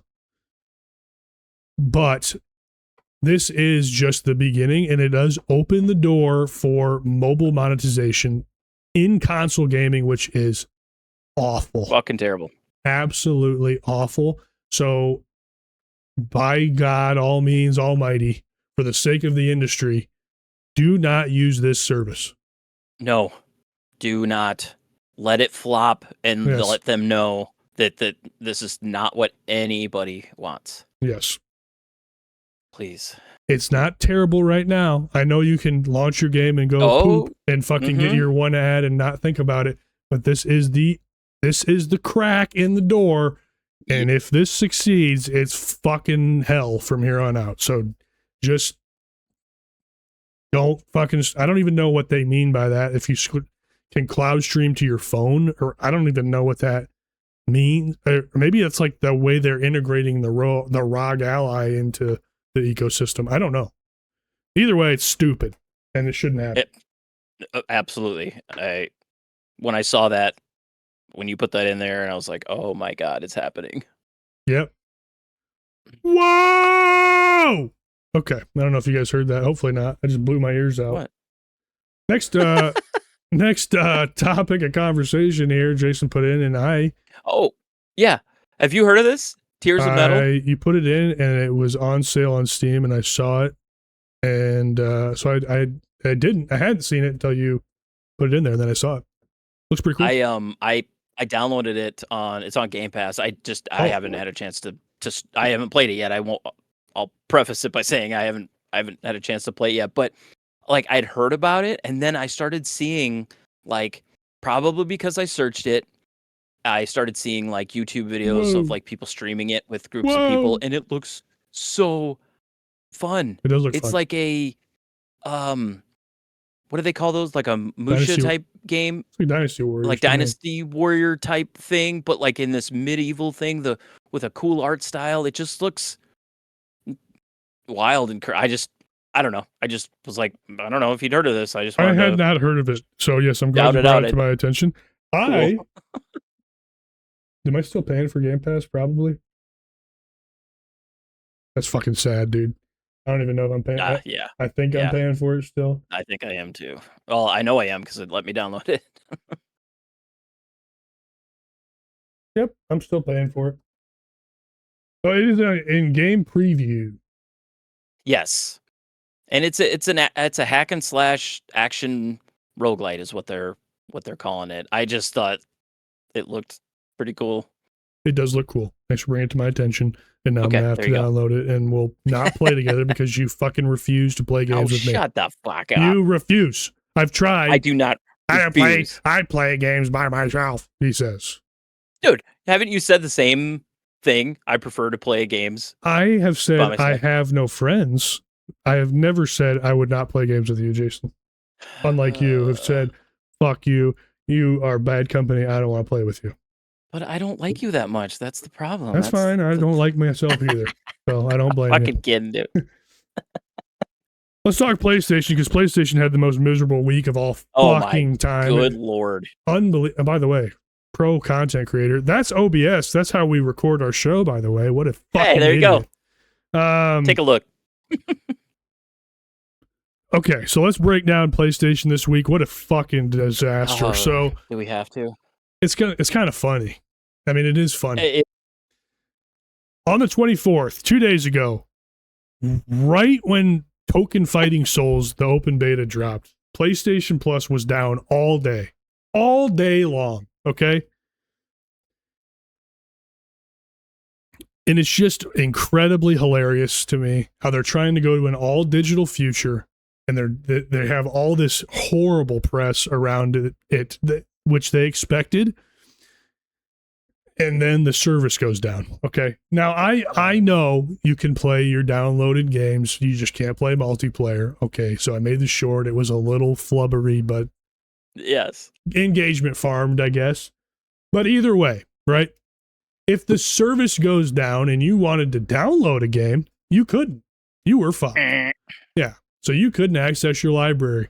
So just ironic as all fucking hell. Like, you can't go to an all digital future if you can't stay online. And it's not like this is the only time PlayStation's had an outage. It happens all the time. And listen, I know this is kind of nitpicky. Like, it's an online service. It's going to have issues. But like, it just reiterates the fact of how bad the digital only future is from a service standpoint. Not even talking about the monopolization of the store, not talking about the secondhand market and all of the problems we've already talked about. But it was just hilarious. Like, I saw it. I was playing Catherine, so it didn't affect me. I just saw it and laughed my ass off. I was like, are you fucking kidding me? That cannot happen. The timing, man. Yeah, it's just like the timing. It's just like hilarious. Absolutely, and they deserve it. They deserve the outrage and the really pissing and moaning. It's fucking hilarious. Next shit. up, I did start my PS5. No, I didn't see anybody cover this, but I thought it was fucking hilarious when I saw this. This is great. I launched my console and I got a fucking notification right when I started my console saying if I buy a movie from the Sony store, from the PlayStation store, I can get like movie credits to use to buy more movies. They just removed 500 movies from people's libraries like 2 weeks ago. And now they want you to buy more movies because everybody buy more movies. Yeah, because fucking everybody that actually uses their PlayStation to buy fucking movies lost 90% of their library, and now nobody trusts it to buy movies. So they're like, "Fuck you!" And now they're trying to this out. I laughed more at this than the PlayStation outage. I was like, "You gotta be shitting me! Do you guys know what you're doing?" Yeah, like doi. What do you fucking think is gonna happen? People go in to watch their movie. They're missing 80% of their fucking library, but here's some free movie credits.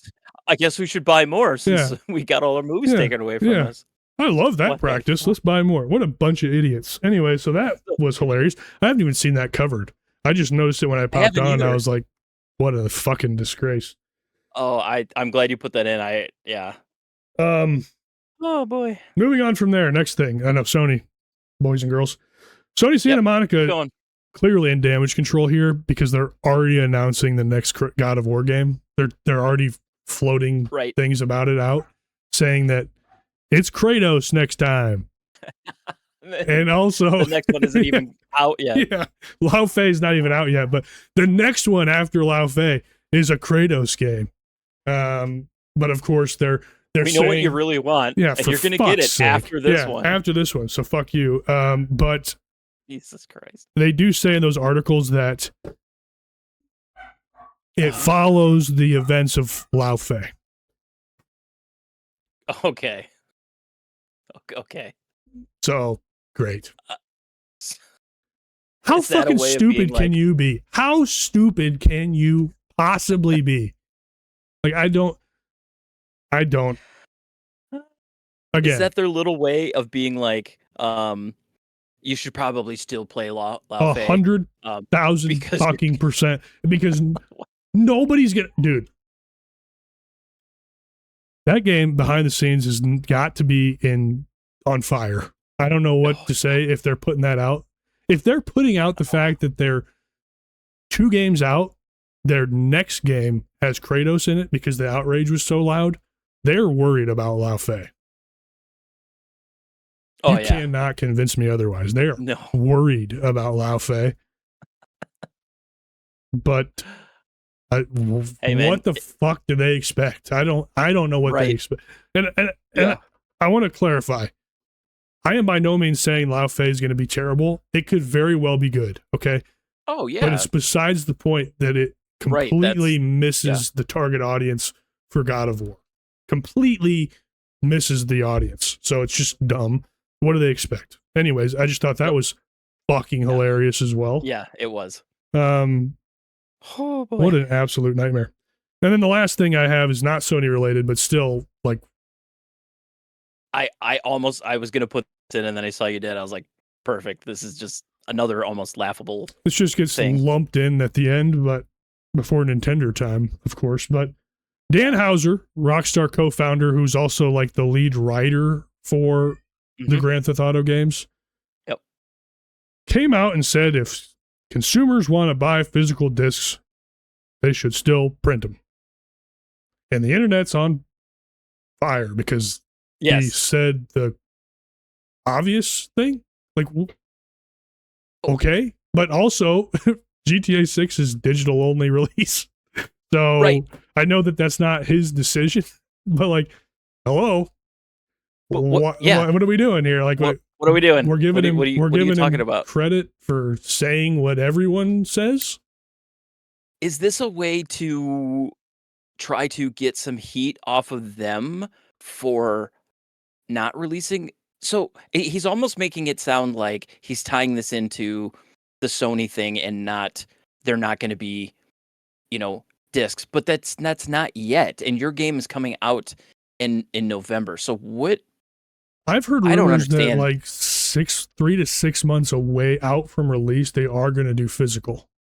I don't know if that's true, but I think they are going to print discs for GTA 6. Oh, I hadn't heard that. I thought I could be talking out of my fucking ass too. I don't know. But I just don't understand this. I don't either. He's saying what everyone's fucking said. And the people are like, oh, damn.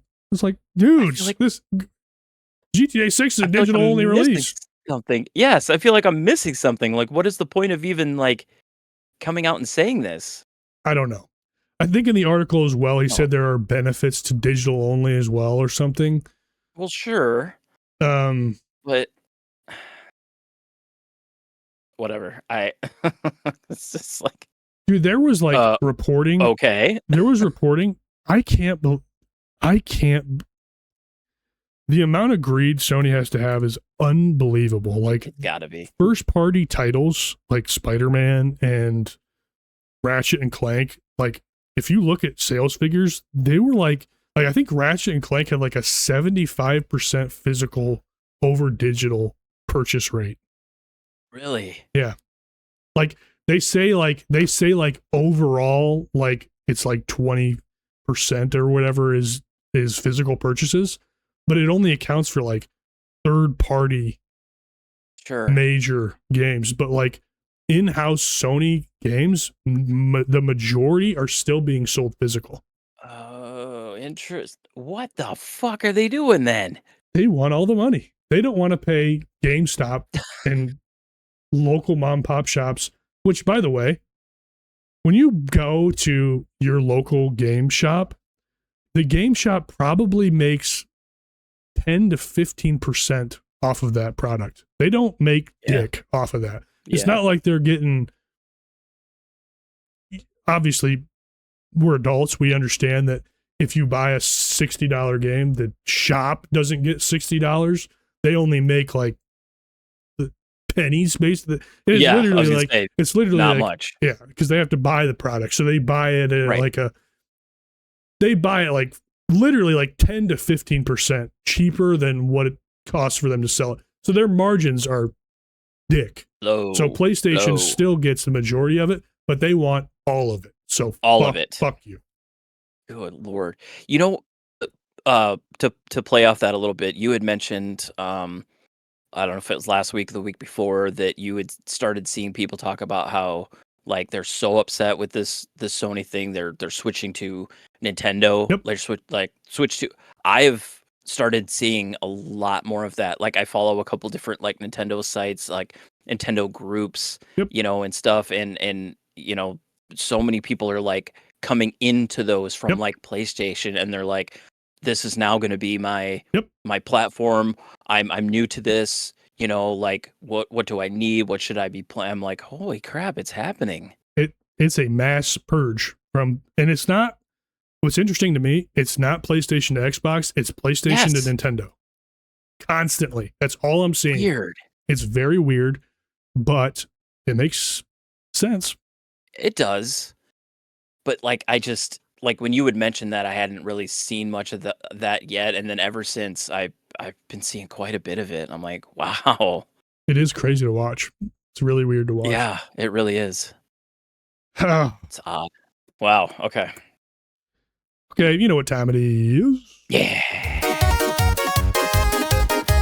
It's Nintendo time. Sorry about the stupid scene here. I don't have an article for this first topic. Go ahead, Jason. Oh, there really wasn't one. That's the only way for me to get the fucking thing to trigger, so I just had to do it. Go ahead. Oh, okay. No, that's fine. I think it was like they announced it on Twitter, or maybe it was their Nintendo app or something. I don't know. So Nintendo is going to release a Legend of Zelda themed Switch 2 console and controller. So that's the first. I think it's the first revision, isn't it? Yeah, it really is. I mean, you know, the Switch 1 had couple different themed options, so this is kind of the first one. It's kind of a big deal. Have they released footage or photos of this? No, okay. not that I've seen. And so some people were talking. I had like a billion comments and stuff, and they were saying like, oh, is this Ocarina of Time, remake thing? And I don't know if from what I've seen, is it not official? I don't know if this is it. You're gonna have to tell me as the Nintendo guy, but it is just alleged at this point. But what is this? That's a Switch 2. That's a Switch. You got the screenshot button here and the home button here. That's a Switch 2. Yeah. Oh my God! Can we zoom in on this? There. Is it? That's definitely a Switch 2. I don't know if it's a. Yeah, because it has the. I think this is not on. Is that what this is? What's the one down? What's that? What's the little box button underneath that? This? No, underneath. Is that just a? Is that just a? Right underneath, there's like a brown. Is that just in the design of the print? This? Am I retarded? Underneath the. No, underneath the screenshot. No. Underneath where you said the screenshot button is. Right here, yes.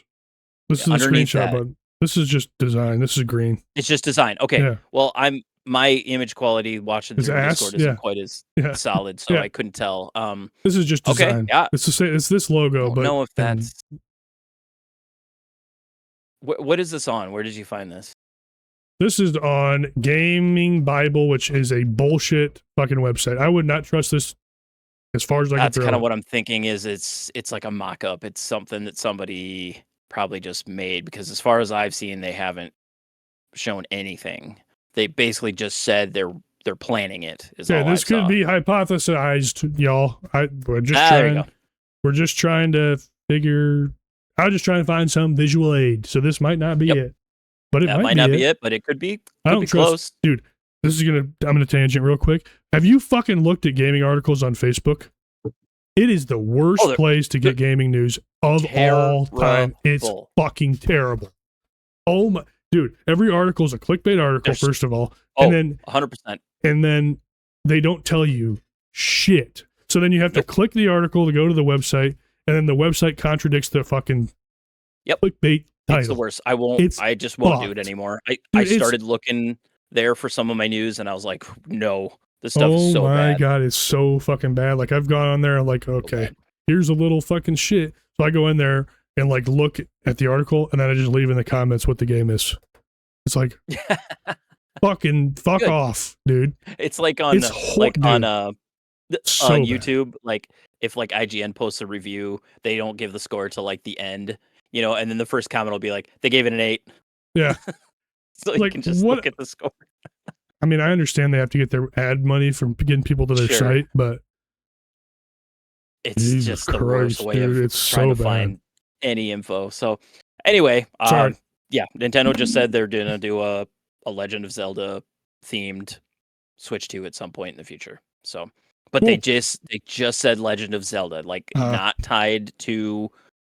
I think it'd be weird to be tied to Ocarina, wouldn't it? Yes, it would.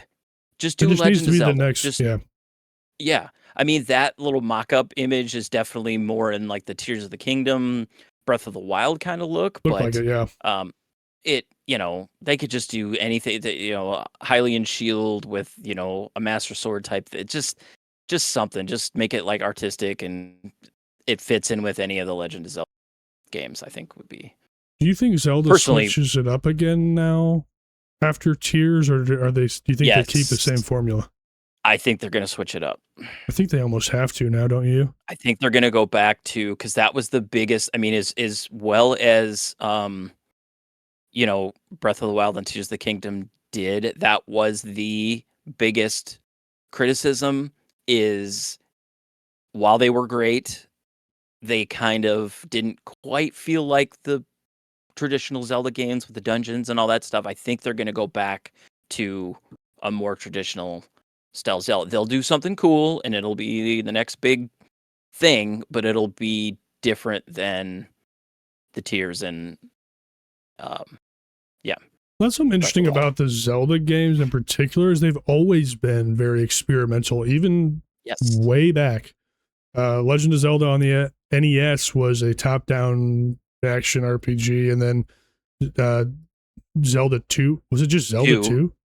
Zelda 2. Yeah. It was top-down side-scrolling. Yeah, it was weird. But it was a completely different change of pace, and they've always really kind of changed it up. And obviously, Breath of the Wild and Tears of the Kingdoms were definitely the closest to. They were pretty similar. Oh, which makes sense, it was the because same map. I mean, essentially, they just kind of tweaked some stuff, added new areas and stuff like that. But yeah, I really feel like they've got to do as much as I would probably like to play. I don't know. Like I've said, Tears of the Kingdom is my favorite game, but I don't think I want another one. Yeah. I want something different. Yeah. What a bad spot to be in for them. Yeah. Like, how do you tighten the gameplay but not make it feel less than what you just put out? Yep. And how do you make it the next big thing after your literal biggest thing you've ever made? So I know that's a constant struggle with game development, you know. I mean, even look at GTA. I mean, it's just going to be a bigger map, but they're always doing something to, you know, I feel like that's just something that all developers have to deal with. It's just not all developers put out games as massive as Legend of Zelda and GTA. So, the other interesting quick Nintendo thing I found was a game called Maestro is coming out for the Switch and Switch 2, and it is like a sort of Guitar Hero / like almost Beat Saber in a sense of where you are conducting with your Joy-Cons. So like, you played Beat Saber, haven't you? Yeah. Where you go, so it looks a lot like that, but you're conducting, you know, an orchestra. Oh wow. In a sense. Oh wow, it's cool. Yes. And it's all like, you know, it's orchestral music. Wow, that's fucking cool, bro. I listened to some of the tracks and stuff, and they rockify some of them, and like, you know, some of the classic, you know, orchestra titles and or songs or whatever. They've tweaked them to like, but yeah, it looks pretty cool. A rhythm game, I guess, and look at the two lanes with the two separate. You know, I just thought that was might be kind of pretty tough, cool looking, bro. Yeah, it might be, but hey, we just talked about rhythm games. It's time to come back, boys. Give me more.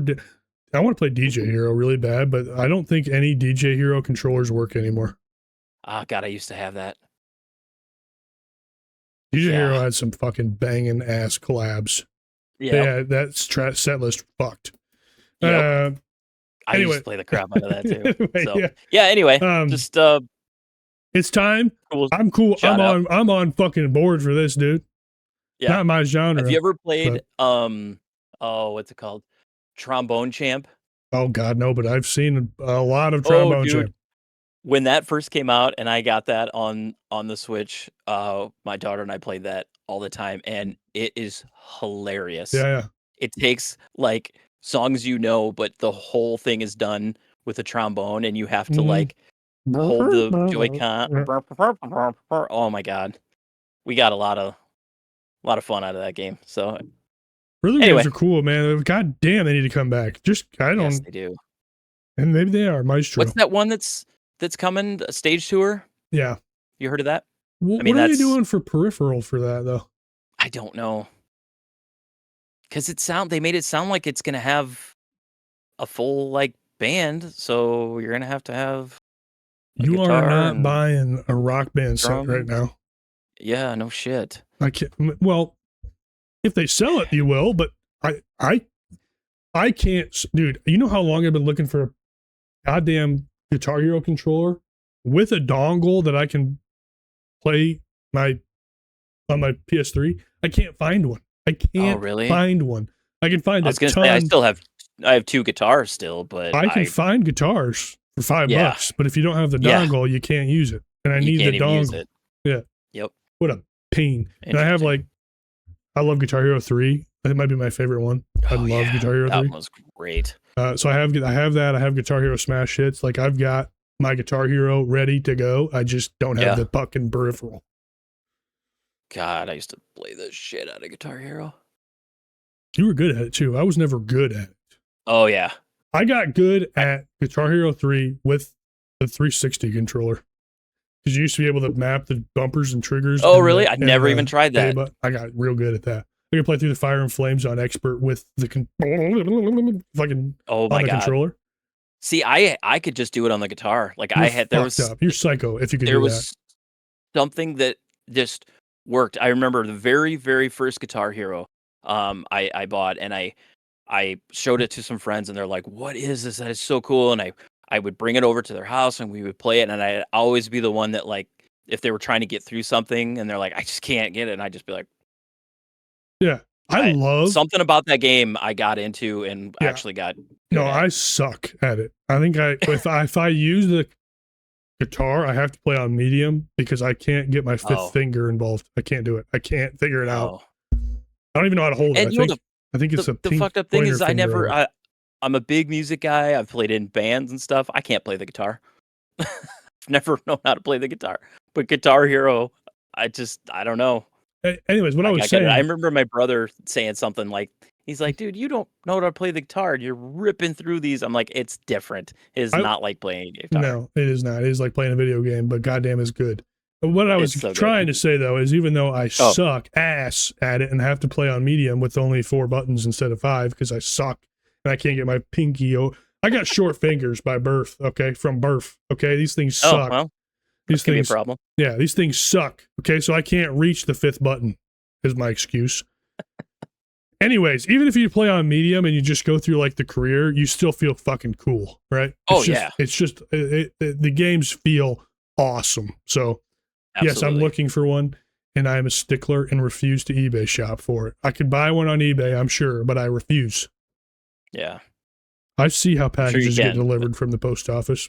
I'm good. I'm good on that. I'm just kidding. We deliver things with pride. And it's not always how they're delivered. Sometimes it's stuff that people don't They get to us fucked up, by the way. It's not our fault.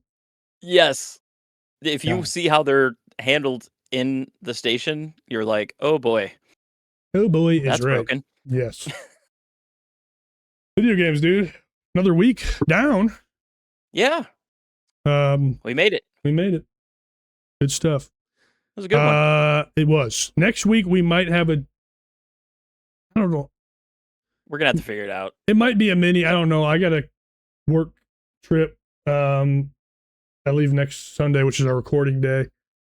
But Jason's off on the weekend. So if we can coordinate it, 2 days before, it'll still be a regular episode. But it may be a mini. It may not. I don't know. Yeah, true. It'll be something next week. It'll just be maybe different. So just be prepared for that. Yeah. I don't think I got much else. Don't have much else either. What has Devin been playing? Oh, he's been on annual, hasn't he? Who? Devin. Oh yeah, he's been out. I think he's back tomorrow. I'm not. No, you're not. I gotta go into fucking manual. I'll probably go. Maybe I will go in tomorrow morning and bid. Yeah. Walk in. Oh, it'll be nice. Nice to see you. Oh yeah. Outside of the screen. And I'm just walking normally. Just so you know, my quad is still fucked up. Okay, I can't go down. Oh yeah. Like I'm still fucked up. I just doesn't. I'm getting much better. Anyways. But the thing you got to think though too is like when you're actually doing the job, there's a lot more to it than just walking around. So just because you can walk around doesn't mean that you can do everything that we do. True. So yeah. I just know I'm gonna get some fucking looks from people like, "Who's fucking guys milking it?" Actually, yes, kind of, but also, I'm not cleared from my doctor yet. So. That's the part that matters. Yeah. So, anyways. So, yeah. Video games. All right. I got a podcast. Shit, I was just gonna say I got to get back to playing Splatoon Raiders, but I got plans. some other shit that I gotta go do. Then I'm gonna go play some Splatoon Raiders. Yes, you are. You're only gonna talk about Splatoon Raiders next week, aren't you? No, I'll have other shit. I've got other shit. I got plenty of shit to talk about. So that's just my highlight right now. I think I'm gonna beat Catherine by next week. Yeah, I want to hear about that. What? It's a game I know about it, but I don't know very much about it. So well, I'm playing it and I know about it, and I still don't know much about it. If that tells you anything. Yeah. Good. Yeah. Video games are cool, man. That's fucking awesome. We don't know how to end a goddamn show. Make sure to subscribe if you're to YouTube. If you're watching anywhere other than YouTube, YouTube is the place to be. But we're gonna get out of here because Jason's got plans, and I also have plans. So, Jason, good to see you again. Yeah, you too, man. This was a good one. I had fun. It was a good one, long one, but who cares? Fucking. We both had some little rants in there. What? Yes, we did. We are still working on new logos. They're coming. Oh, yes. Stick around with us. Yes. We're trying to alleviate some issues, so we're working on it. Stick with us. Yes. Other than that, you'll see it soon enough. Yeah. Let's go. Thanks for hanging out, yeah, guys. let's get out of here. Jason, thank you. Thank we'll you, talk to you everyone. later. Yep. Adios. Good fun. Peace out, guys.